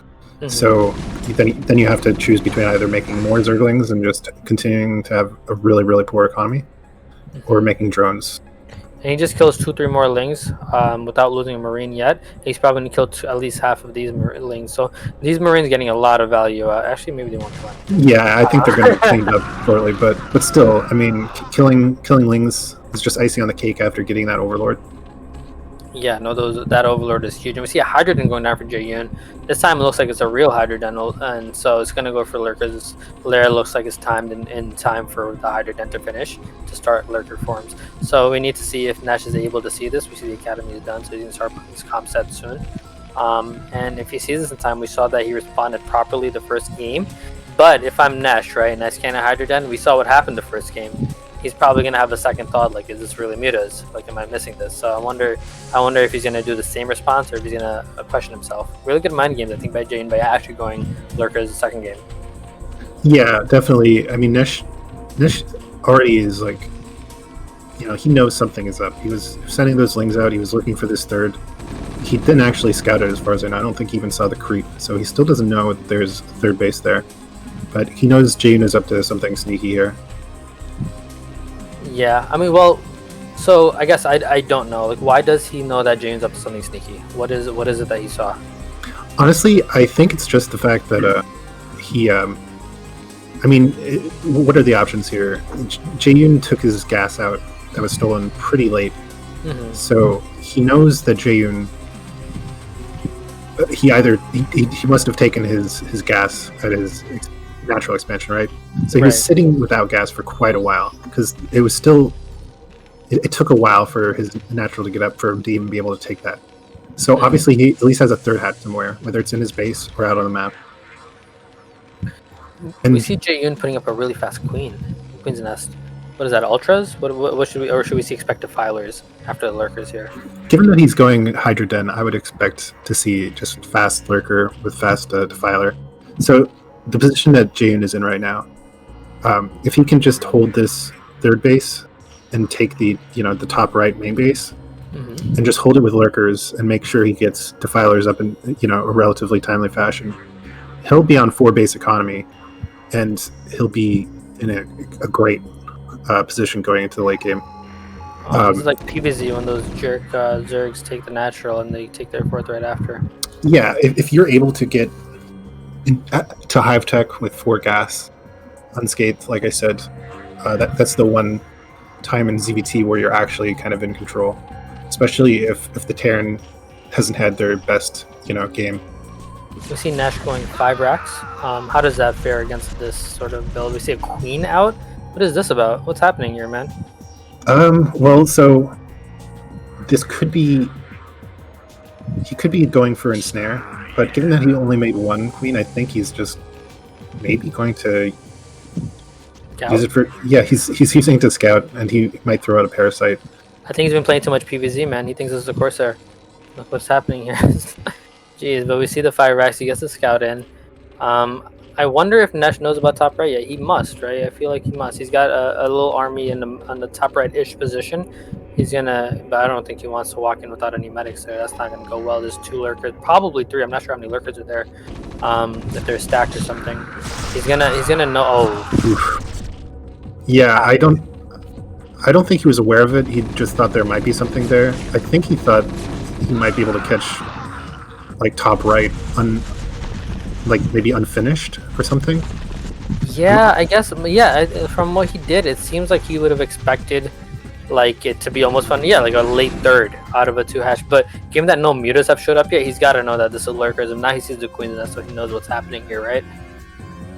Yeah, this is another game where it's just kind of a total mindfuck for Nesh, to be quite honest. Like, he's probably been practicing mostly against like standard 2-hatch muta. And this is not something that I would expect any of his practice partners to have pulled out. This is not the most standard of Zerg builds. I'm trying to imagine what Jae-yoon's going for, right? So we see the Defiler Mound. We haven't seen... Look, we see Lurkers just defensively, and we see the Queen. So I'm wondering if we're going to see like a Ensnare Darkstorm combination with mass Zerglings or something. Or maybe like a Plague... I don't even know. Like what but I am like sort of impressed with the confidence Jae-yoon's showing. And we see the first thing is a Parasite. Yeah, so this is great. So, I mean, it's just free vision, right? Map hacks, yeah. The other use for these queens is they are very quick. They actually can scout. He gets full information of what the Terran is doing. And to answer your question earlier, I think the 5-racks is actually really, really bad against this style of Zerg. Ideally, I think he would have wanted to get his tech, like tanks and vessels, up as soon as possible. So he can start irradiating, defilers and everything, start irradiating these lurkers, because he's just not going to be able to do anything with massive amounts of Marine Medic. That makes sense. But now his tech was very delayed, and I think these queens are honestly just a defensive measure. If Nesh was going to try to macro up a really large Marine Medic army and just try to bust the lurkers and sunkens, Jane would just ensnare that large group of Marines and medics and render their stim pack, completely nullified. Before Tim has a panic attack, we just want to mention that Nash is switching into a 3-port rate. Yeah. How does that fare? Like, I guess so first of all, rates suck, right? So what is the hope here with 3-port rates? Like, are you trying to kill drones? Are you trying to kill overlords? Are you trying to directly engage the army? Like, how does 3-port rate work in TBC this late, 12 minutes into the game? Honestly, this isn't something that I've seen a ton of, but if he does get critical mass of wraiths, first of all, Jaeyoon has next to no anti-air. He has unupgraded hydras. I'm not sure if he has a spire. I don't think he has a spire. He does have a spire. He does have a right there. Okay. Just for show, though, it's a Yeah. So he has. Okay. It's like one of the fake fruit and. Yeah. Okay. So he has Scourge, and he has Plague. So these aren't going to do a ton of damage. I mean, you didn't need to plague the Wraith. The Wraith they come plagued new. So Wraith sucks. Yeah, I mean, this is a good creative move from Nesh, and he does get 4 Overlords, and this is probably going to be the 5th Overlord here. But I don't know if this is going to, like, he's spending so much. So, like, 3 Star Plus costs a certain number of gas and minerals, and then another 4 or 5 Wraiths on top of that that kill 5 Overlords. You get 500 minerals out of it. Like, I don't know if that trade was worth it for Nesh. No, what it was to me was essentially a Hail Mary where he would he needed to do like critical damage with these, and Jaeyoon was well prepared enough. Do you think there was any chance that he saw the queens and thought maybe there's gonna be a Guardian push or something? That's why he did the raids? No, right? I don't understand this matchup at all. No. I'm just imagine what would have come. But if there were Guardians, right, that would do well. But obviously, I'm making things up here. Yeah, Wraiths would be very good against Guardians, but I don't think that's what he thought. Honestly, I can't say for sure, but no. What about the 2 Ultraless Caverns? Is that strategy or is that a mistake? Is that a manner? Is that a that's actually a sick strategy because then you get both upgrades. Okay, I'm not even kidding though. Like, Ultra upgrades take a really long time to finish. So if you can afford it, just get 2 of them. Okay, makes sense. Yeah. Because you need to get both the carapace and the speed, right? Or is that it? Yes. See, I know how to play Zerg. I should just switch. Yeah. Yeah, you should. What North America needs is more Zergs. That's exactly right. More Protoss. I think they know how to play Zerg. I don't even know how to play Protoss. So let's see. But I mean, we do see him killing a bunch of Overlords, but Jaeyoon still hasn't even been supply blocked. We see Nesh taking a 3rd and a 4th at the same time. He's going to have to get these up successfully to get back into this game, I think. And I mean, the only thing going for him is that Jaeyoon hasn't really been too aggressive, right? He's been getting his tech up and he's doing these creative things, but he hasn't really attacked Nesh at any real point in this game.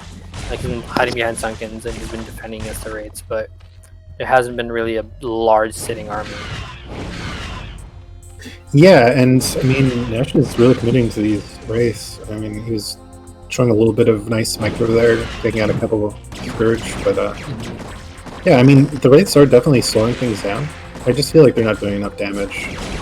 No, I agree, especially with these spores up now, and like some of the raids are still plagued. Like, spores are really, really strong, although he's right outside his spore range, so that spore could have been positioned a little better by Jaeyoon. Although I think it still got some hits, but they're Hydras, and now he's just down to 4 badly hurt raids. So I think it was like a solid idea from Nesh, and he got a little bit of damage on him, but certainly not enough to get him back to the game. What could have gotten him back to the game? Maybe like a mech switch? Like, I don't know what the options are. Well, I would have liked to see just earlier vessels.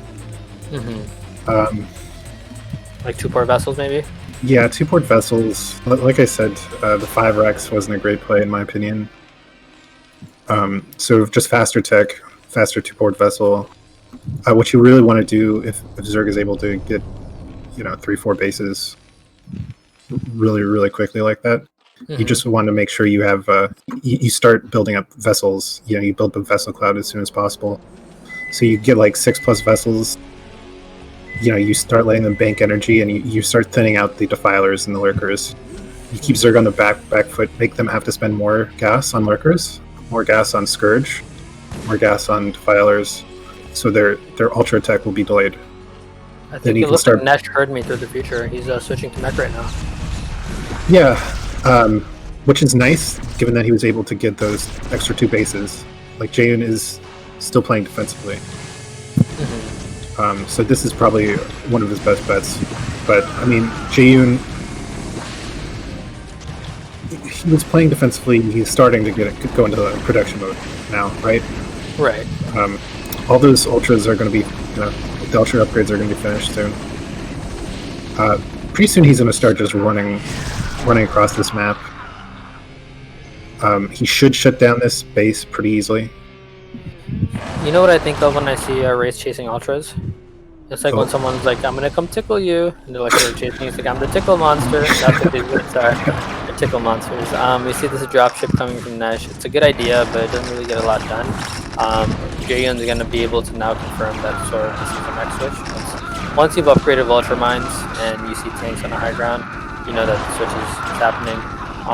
Yeah. Nesh lifted all of his barracks, lifted all his Z-bases, done upgrading these things. They can be used for scouting. You see them all floating around the middle of the map now. Jayun finds bottom right. He's gonna find 6 o'clock eventually. If he can shut this down, I think Jayun's got this game. I think he's obviously in a huge advantage. You can see all these factories. If Nesh can keep these up, then I think he can find a way back into this game. Right? If you can get the 6 o'clock up, you can get the bottom right up, and slowly get to the natural this bottom right. That's one way back into this game. Absolutely, and yeah, like you said, mech switch is definitely a good solution against Zerg late game, mainly because of the mines.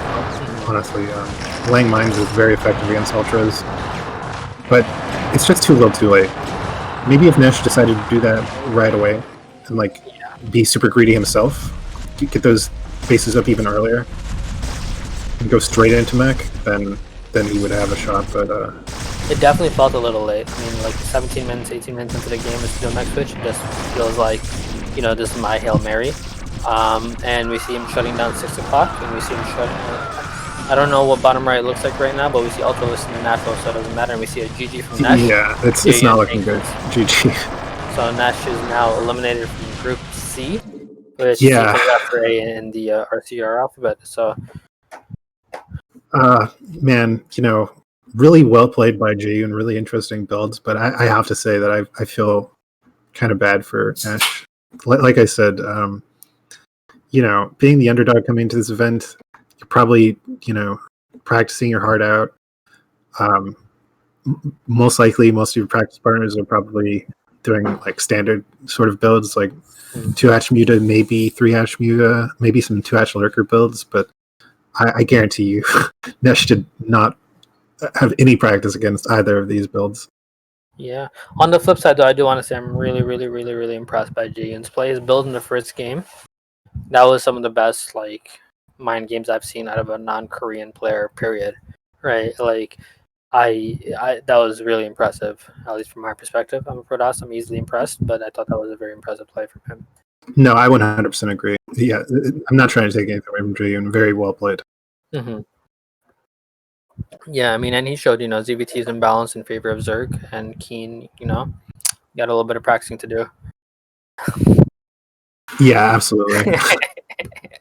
I'm just being an asshole. So now we have our final match, which is going to be Michael versus Jayun in a best of 3, and the winner gets to go to the next round. Yeah, really interested to see what Michael has in store for this best of 3 ZVZ now.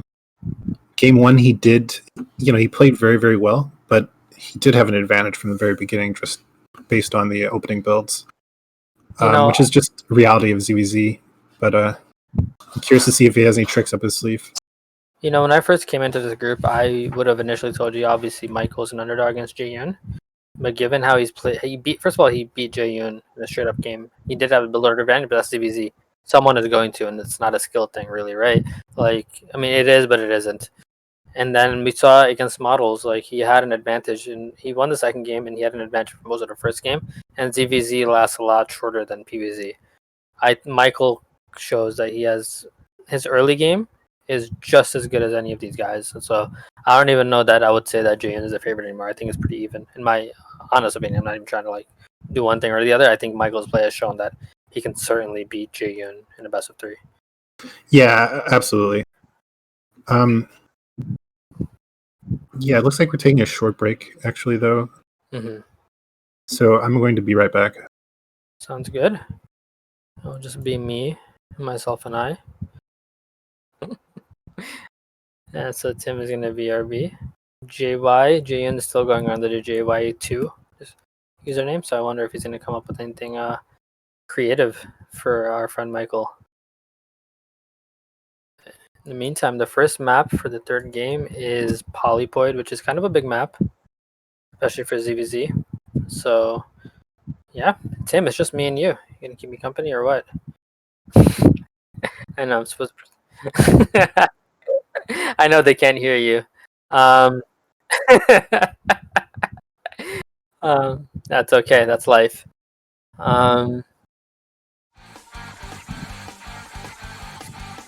Yeah, we can just go ahead. Let's do it. So we're gonna go into our first game of the final match. It's gonna be on Polypoid Game 1. Pretty big map for ZVZ, so I'm hoping to see sort of maybe a longer game than normal. On the bottom right, we have the blue Zerg Jaeyun, JY2. Oh no, top right, I'm sorry. And on the bottom right, we have the red Zerg, Michael. And I'm actually back just in time. And Keen is back, and he hasn't ditched me anymore. So I had to pretend I know what to do in the ZVZ because I started lying to the people. You did it to me earlier, so you know, that's I true. I did do that to you. I give fair warning. You just don't read. Yeah, fair enough. Yeah, no, I've already introduced the players. So now we're talking about ZVZ on a big map. I kind of like initially I would have thought Michael would be the underdog, but I actually genuinely don't think that anymore. I think it's a pretty 50-50 thing, especially because it's ZVZ. Okay, well, first of all, I want to point out something a little interesting right off the bat. Michael is actually scouting clockwise instead of counterclockwise. So to me, this indicates that he's going to do something maybe a little sneaky because he doesn't want the Overlord spotted. Yeah, if he was scouting as he should, you know, he would obviously scout Jaeyun first, but Jaeyun would know where he is, right? So I don't know. I mean, he's just going 9 pool, but it seems like he wants to just put a little. Oh, I'm sorry. No, that's actually Jaeyun. I don't know what I'm talking about. Yeah, it looks like he's actually going potentially 12 hatch. No, I mean, you're actually right, though. I mean, well, he's going 12 hatch, but he is the guy that sent the Overlord the other way. Yeah. No, so maybe that's why he doesn't want to be seen, because he's going to be maybe doing sort of an eco-cheese ZVZ, right? Yeah, he is going 12 hatch. So, yeah, this is actually, I mean, Jaeyun is going 9 pool speed, or maybe 9 pool air, but either way, 9 pool will absolutely crush 12 hatch. Unless you don't know where he is. But yeah, if you don't know where it looks like Jaeyun has an advantage going in. We see the pool going up for Michael, but Jaeyun is not going to get him first, and he's going to have to send a drone out, right, to figure out where Michael is, or he's going to have to scout the Zerglings. No, he'll have to scout the Zerglings. So yeah, I mean, by that time, do you think will Michael have enough to defend or no? I don't know. We'll have to see. Honestly, it depends if Jaeyun is relatively certain that because he didn't see an Overlord coming from bottom right, and he didn't scout Michael at top left. It looks like he's going to send all of his lings to bottom left. Got it. And unless he sees this Overlord. Yeah, like Michael sent his Overlord halfway. Expected Jaeyun's Overlord to go the right way. When he saw it wasn't there, he sent it up north. Even so, Jaeyun still thinks that it's an Overlord coming from bottom left. Yeah, that absolutely makes sense. It's going to work in Michael's favor because now he both has confirmed the build of Jaeyun, confirmed the position of Jaeyun, and Jaeyun has no idea what Michael is doing. So this kind of Overlord misdirection actually helped him out significantly. Now he's got to pull drones, and he wouldn't have known he had to pull drones if he didn't do that Overlord sort of trickery. Yeah, so yeah, he's able to get away with the 12 hatch. He's going to get this sunken down. These drones and these lings are going to be able to defend properly, assuming some act of God by Jaeyun. Honestly, like everything sort of worked out in Michael's favor there. Like it sort of worked out perfectly. Oh wow! But if Jaeyun is able to, wow, okay. Oh, that's not good. Getting 4 lings with speed in there. Okay, yeah, I guess I spoke too soon. Yeah, GG. Wow. Yeah, if he that run by was properly though, I think he would have had that game. Yeah, I agree. If he was able to block it completely, he should definitely be advantaged in that position. But I think he pulled those drones back a little too early. I don't know why he did that. Like he just needed to secure them for another 3 seconds. Literally, yeah, I don't know. Honestly, that's an unfamiliar position for me. I think he was a little too forward with his drones and lings. No, I absolutely agree. I think the priority should have been once the sunken, you realize someone's going to finish, block the ramp. Like just don't let the drones mine for another couple more seconds. He sent them back too early. But we see Michael picking Shakur's Temple. as his second map. If he loses this game, he's eliminated, and Jaeyoon goes on to the next stage of this tournament. But let's see if Michael can save his tournament life here. Yeah. I hope to see another interesting game. I thought that was a really, really nice idea by Michael. Mm-hmm. I hope it doesn't turn into a repeat of the final game of Michael against Models. Dude, I knew ZVZs were short, but I didn't know they were this short. We see Jaeyoon, the red Zerg in the bottom right. See, I know my positions. I got them wrong the last 3 times, but I got them now. Nice job. Yeah, and Michael in bottom left, blue Zerg. So, I mean, now that I got him right the first time and 3 times, I'm officially now an A-rank Protoss. Have Wow. the brain capacity. Congratulations. That's all you need. Yeah. I'm kind of hoping Michael wins this, not to be unbiased or anything, but just so we can get a final game. And I actually ZVZ, like that was a build order win. If you say that Michael's first one was a build order win, that second one was also a build order win. That was right? Absolutely a build order win, 100%. That's like one of the biggest build order wins you can get in ZVZ, honestly. Exactly. So like I wouldn't say that anybody's favorite here. I still think it's even. We see Jaeyoon sending his Overlord. Both of them sending their Overlord to stable positions the way you expect them to, but Jaeyoon's going to get the first cat off here. Yeah, and Michael just going for, regular 9-pool speed, essentially. Speed, or is he tricking you into another drone? No. Oh, he would have made the drone by now. That's not a very common thing in ZVZ. It is a little trick that's sometimes done on, like, Benzene. But I haven't really seen it on the other maps. The world the worst map. Yeah, no, so we see just a 9-pool speed coming out from Michael. And it looks like a 12 hatch, right? No, is it a 12 pool? So how does 12 pool fare against 9-pool speed? Oh, it's a hatchery. Never mind. Yeah, this is... I was like, that's a big pool, man. This is a... That pool has a larva. So, yeah, this is a 12 hatch in base. Are we going to see another build order win? If it depends on how greedy Jaeyoon is and how decisive Michael is, I think. I kind of expect Michael to be very decisive. The Lings are going to be there well before Jaeyoon's Lings are out. If you say when you say decisive, if you mean aggressive, I think we can expect Michael to be very aggressive. Yeah, it just depends on how well Jaeyoon defends this. He doesn't even have his pool done, and the Lings are almost halfway down the map now. And he's got a creep colony. I don't know that Jaeyoon's in a very good position here. It is a very well placed creep colony, and this is exactly what Jaeyoon needs to do. Of course, I mean, obviously he scouts the Lings. Mm-hmm. Wow. Okay, yeah, this is a delaying tactic. He just wants to make sure that the Lings are delayed until he can actually get this sunken up. Got it. And we see he lost one drone so far, right? Or yeah, he lost one drone. Wow. Okay, I think he was able to get the sunken up, and he only lost one drone. That's actually amazing. Here's a question: is that second hatchery in range of that sunken? The bottom part? Yes, it is. Wow, sunkens are unfair. That's my takeaway. That seems like it's 6.5 miles away. You'd need like an Uber and a second Uber to get there, but apparently the sunken reaches, so that's fine. So Jaeyoon's in an advantage here, right? Then because he's got the second hatchery up, he's got the extra larva, he's got the gas up, and the Zerglings could have been drones. Yep. Yeah, I would say he's definitely ahead right now. He didn't lose too many drones, and it looks like he's just going for Zergling all in now. Stopping mining after 100. Is Michael or Jaeyoon's going for a Zergling all in, or Michael? Jaeyoon is going for a Zergling all in, sorry. Okay, yeah, I don't know because I'm Protoss. This all looks fine. Alright, yeah. So we see him blocking with 4 Zerglings on the ramp. We see he's not mining any more gas. You're absolutely right. We see Zerglings popping up out of the hatcheries. Do you think that was his intention all along, doing the 2 hatch in main? Honestly, I've seen a couple of variations of 12 hatch in main. One of them usually starts with getting lair first before speed, and just aiming to try to flood the opposing player with Zerglings and Scourge, and it's just that much safer than a 12 hatch at your natural, right? Right. In this case, the alternative would just be straight up going Massling. Right, and we already saw that it's safer than 12 hatch in natural because one sunken protected. If he did it at the natural, he would have lost a hatchery.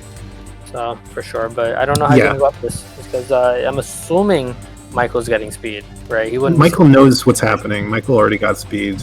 Mhm. He's making sunkens. And he has enough lings at his choke. I think that Jane should be in trouble. I think Michael is responding to this perfectly. Well, is Jaehyun in trouble in that he has 2 hatcheries and can catch up in terms of Lara? I would say so. I mean, assuming that Michael is able to micro his mutas properly and not get overwhelmed by the lings. Got it. Yeah, no, you're absolutely right, actually, because Jaehyun's going to need to put up a spore. So Jaehyun now is trying to take his natural, but I think that's a bad idea. Michael... Okay, so yeah, he's given up. Looks like he's trying to take a drone out, maybe to take a sneak expansion. The thing is, Michael can kind of do whatever he wants now, right? Yeah. Jaehyun has to spore up. He's making 2 spores already. He can't take his natural. He can go try to sneak an expansion somewhere else, but Michael has the initiative because he has Spire Tech. Mm-hmm. And he's already made 3 mutas. If he wants, he can make a couple more, just so he can actually harass and one-shot drones. Right. But he honestly doesn't need to do anything else right now. He can expand. He can double expand if he wants.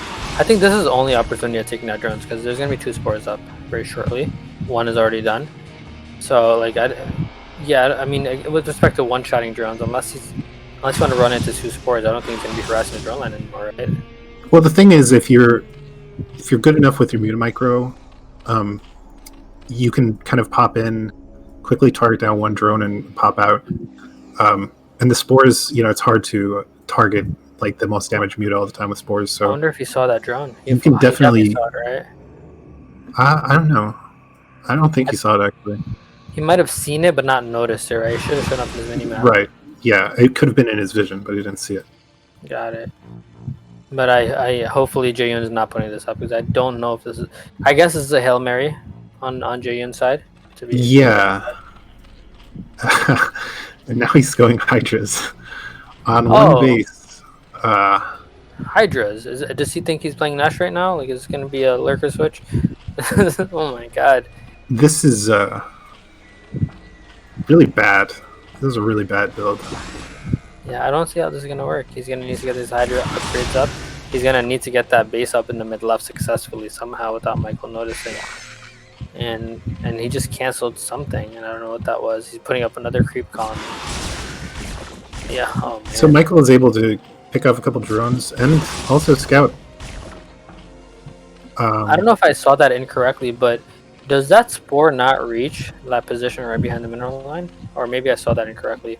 But So I thought it wasn't firing. the top spore reaches behind the mineral line, but Okay. the bottom spore doesn't overlap in that range. So that's what I was saying earlier. Like, there's that kind of hole there where Michael can pop in, take out a drone or 2, and then pop out before 1 spore is able to like kill an actual muta. It doesn't really matter if the mutas get a little damaged. Fair. And Jaehyun is in a very bad position right now. I'm honestly surprised that Michael hasn't taken an expansion of his own yet. But whenever he decides to, he can take his natural. Oh, is that a offensive creep colony? Oh my god. It is an offensive creep colony, yeah. And he sees the Hydras now, and yeah, these Hydras are not going to last very long. As Yeah, so this is like the express lane version of this build. You can either just let the Zerg stay on 1 base, or you can sunken rush them if you want. you guys are so smart. But it's kind of hard, right? Because we see Jaehyun already making a sunken of his own. So I don't know. Yeah, but it's getting targeted down. I would like more drones, actually, more offensive sunkens. Like, if you're going to go on, go on. He does take it out though. If he can take out this spore, it's free reign on this mineral line. Yeah, I mean, either way, I don't even know why I'm trying to like justify. Like, Jaehyun is pretty screwed, to be honest. Yeah, Jaehyun I think is out of this game at this point. He's saving. I think he canceled the hatchery if he never even started. I actually wasn't paying too much attention in the mid left, so that's not even in play here. I don't think he ever started it. He's that drone could have been mining this whole time. Very low eco, very low eco. On 1 base, like, there's not that much you can do. Hydras are pretty resource intensive in terms of minerals. Right. So it's a really bad idea to try to go Hydras on 1 base. Michael's doubled him up in supply, and I think Jaehyun realizes the possibility of losing in the last game of a ZVZ, so that's why he's like sort of trying to stay in this game as long as possible. But I think he's just gonna have to deal with that, and that's what Maybe he's had too much wine. Maybe he hasn't had enough wine. Yeah, it's hard to tell. There's that perfect balance. Either way, there's a wine imbalance here. There's a wine imbalance. Models has been hoarding the wine, so. But yeah, I think Michael has a very, very commanding position. I agree with you. I'm kind of surprised Michael hasn't taken his natural yet. I don't see why he wouldn't. He's even just sitting on 300 minerals right now. Not even enough gas to build more mutas. Dude, at a hatchery. Dude, just bring like 5 drones and make like 5 Sunken. Come on. Yeah, I don't know about that. I heard Keen isn't, he thinks ZBT's unbalanced, and Jane showed that wasn't correct. But he is adding another drone, and yeah, I think it's just a matter of time. We're gonna see the longest ZBZ in actually the history of ZBZ, where he reached the 11-minute mark. I think that's he's crazy. Trying to hit a record here. I don't remember the last time I even got to mutas in ZBZ. I'll be honest. And you usually lose before the mutas. Well, yeah, I either win with lings or I lose 2 lings, which makes me wonder why I even try. Ever going like fast muta build. I mean, come on. Jaehyun GG's. I think he sees that there's no future in sight for this game. So game 3, at least he'll be able to pick the map. What is your guess before he picks? Honestly, probably Eclipse. Maybe I don't know. I mean, I would pick Eclipse too, actually, because it's a 1v1 map. You don't need to worry about shenanigans with the. And he picks Sylphid. Okay, Sylphid. Interesting. Well, you don't have to worry too much about shenanigans on a 3-player map either. I guess. Oh yeah, it's not PVC. Never mind. Yeah, it is PVC. You're fine. So Jaehyun, this is game 3. So the winner will move forward to the round of 8, and the loser will be shunned by the community. So this is the decider match. Yeah. I mean, we can all go on and pile onto Jane's Discord after this game if he loses and ridicule him for not practicing hard enough.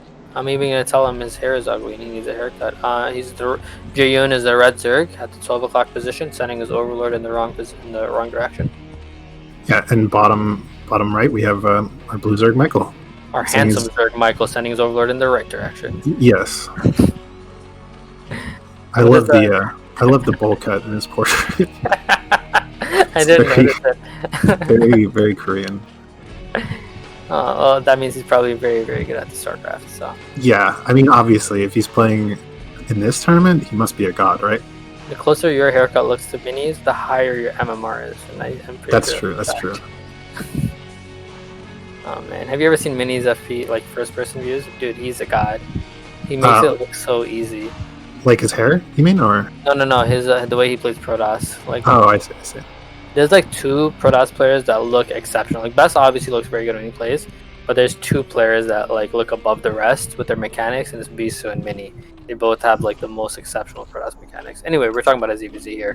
Well, I just want to. I mean, nothing's happening right now, and so I just want to point out, anytime Mini is brought up, that he's also one of the dumbest players, just period, in all of StarCraft. I agree with that, and it's absurd that his mechanics are so good to overcome his lack of IQ in some of these games. It's absurd, and he's also a very emotional player. He's probably the most emotional professional, like high-level professional player that I've seen. Yeah, he's unfortunately just an idiot, though. But anyway, yeah, we see Overgas, I believe, coming from Michael, and 12 pool. 12 pool speed, I guess. 12 pool gas. I don't know what the build names are, man. Just 12 pool. Yeah, the other day somebody did an Overgas. I didn't know what it was called, and Crazy was the observer. He's like, Overgas, it's Overgas. And because he kept telling me, I made sure never to say that word. Oh, yeah. I don't listen to Authority, man. I'm cool. Yeah. Yeah, you're not some kind of nerd like the rest of them. Yeah, not a dweeb. That's why you pick Protoss. I'm a Chad Protoss. Anyway, I'm bad at this game. So, we see. I'm assuming those are Zerglings coming out of Jaehyun. How do these 2 builds stack up against each other? Honestly, I'm not the most familiar with Overgas. I know Overgas, Overpool. This was Overpool, not Overgas. Overpool and Overgas both are designed to kind of like just manhandle 9 pool openings. Got Against it. 12 pool, 12 hatch, they're not the worst, but they're not great. So I think this is a Fortunately for little bit you, of, I'm a savant in ZBZ. I think Jaeyoon has a huge advantage here, right? Because he's gonna have Lynx yes, time yes. to defend. He has an advantage, yeah, in my opinion. And, yeah, I think he's got a huge advantage because he didn't get the pool as early as he didn't cut drones for it, and he's gonna be able to defend, and he's got plenty of gas, and he's even got his natural up. And Yeah, he has just everything going for him. In fact, I bet he's just wondering right now, gosh, why did I go in base 12 hatch last game? Because that build is pretty garbage. yeah, I and should not have just only gone that, pool. but Michael is playing defensive Yeah, while having the more aggressive opener. well, surprisingly, he's still pumping lings. Well, the money's got to go somewhere if he didn't make a second hatchery, right? I mean, if he can overwhelm Jaeyoon with links, I could see him taking this game. But if it goes at the current pace and he doesn't get aggressive with these links, he's in a very, very difficult position. Yeah, I just don't see him doing much with the lings. Even though Jaeyoon squeaked out a little bit, a couple drones. 12 lings. Let's see. I feel like Jaeyoon is just going to have time to pump enough lings to deal with this. But yeah, actually, this is a lot of speed lings, and so we see. I don't know if Jaeyoon has enough. Those are obviously lings, right? But is he gonna have enough to defend this? Like, he doesn't have a sunken or anything started. He's about to lose a drone here. Hopefully not, for his sake. But let's see. And he's gonna. Do you think he's gonna have to pull drones to defend? He's going to have to hold the choke. But I think he should be hatchery then. Oh, he's got a surround here now. He is pulling drones. But we see more lanes coming in from Michael here, and we see Michael going to the middle line. I don't know. Has Michael done it? I think Jaeyoon should still be fine. Going after the gas. He's going after the natural. He seems to, and I think he realized that he just has to, Michael has to go all in here. He can't play like from this position. He's gonna take out this natural. It looks like. Maybe I just have no idea what I'm talking about. Well, actually, maybe I have no idea. I think he's still fine though. I think he should be fine. I think he's held it. He got a little bit of an advantage with that good ling engage, but the lings are just gonna hold off any ling aggression. So as Tim just pointed out, though, he does have Spire finished. He has Mutas on the way, and Jaeyoon's Spire is also finished, but he has been pumping lings. He's been forced to pump lings, so there's a slight window where maybe the Mutas can catch Jaeyoon off guard. Yeah, Jaeyoon doesn't even have enough minerals to start a meter right now. Meanwhile, there's 3 meters on the way from Michael. Michael's really forcing him to play defense with these. And so I guess there is a meter that finishes. I think he probably has another meter in the main, but there's 3 meters to 1 so far. A little choppy here. Not sure. Stream lagging, unfortunately. It's 2 meters against 3, and he just opened up some supply here. So let's see. 3 meters against 3, and Jaeyoon's fighting this, and now it's 3 meters against 0. If he can take out a few drones here, Michael can close the economic gap. This scourge that just finished. If he can micro against these, I think Michael might have done it. I think if he can continue successfully being aggressive from this position, and he just another drone goes down, there's more scourge. If he shows good micro here, I think Michael might have this game. Yeah, up to 5 meters now, and just Scourge alone, I think he should be able to clear these Scourge. We saw Jaeyoon struggling earlier with having way too much gas and not enough minerals, and now he has the opposite position where he'd made the Scourge, and now he's got no meters. I think he realized that he didn't have the time to let the meters Scourge morph a lot quicker, obviously. But he sent some Zerglings. If these Zerglings can do some damage, he's going to force some meters back, and then he'll have some time some breathing space to actually build meters. So a really good move from Jaeyoon here. Yeah, but honestly, I think Michael is still in a commanding lead right here. He was able to kill most of those Scourge with only losing 1 meter, I believe. He's up to 6 meter now. As long as he doesn't get caught completely unaware by these Scourge, and he's running right past them, so those Scourge just gonna have to play some catch up. We see that Larva are idle in Jaeyoon's main, and look at Jaeyoon's gas. He's only got 56 gas here, so it's not because he's slacking. He just doesn't have the gas to make meters right now. So I don't see how Jaeyoon gets back in this. Unless these Scourge do that, a lot of damage. Yeah, I think Michael just did it. Michael did it. Oh man. He does have lings in Michael's base, but 5 meters. Don't even have speed, do they? 7 meters here. I don't think there's any way Jaeyoon survives. Yeah, I don't think Jaeyoon has ling speed. I think Michael just did it. Wow.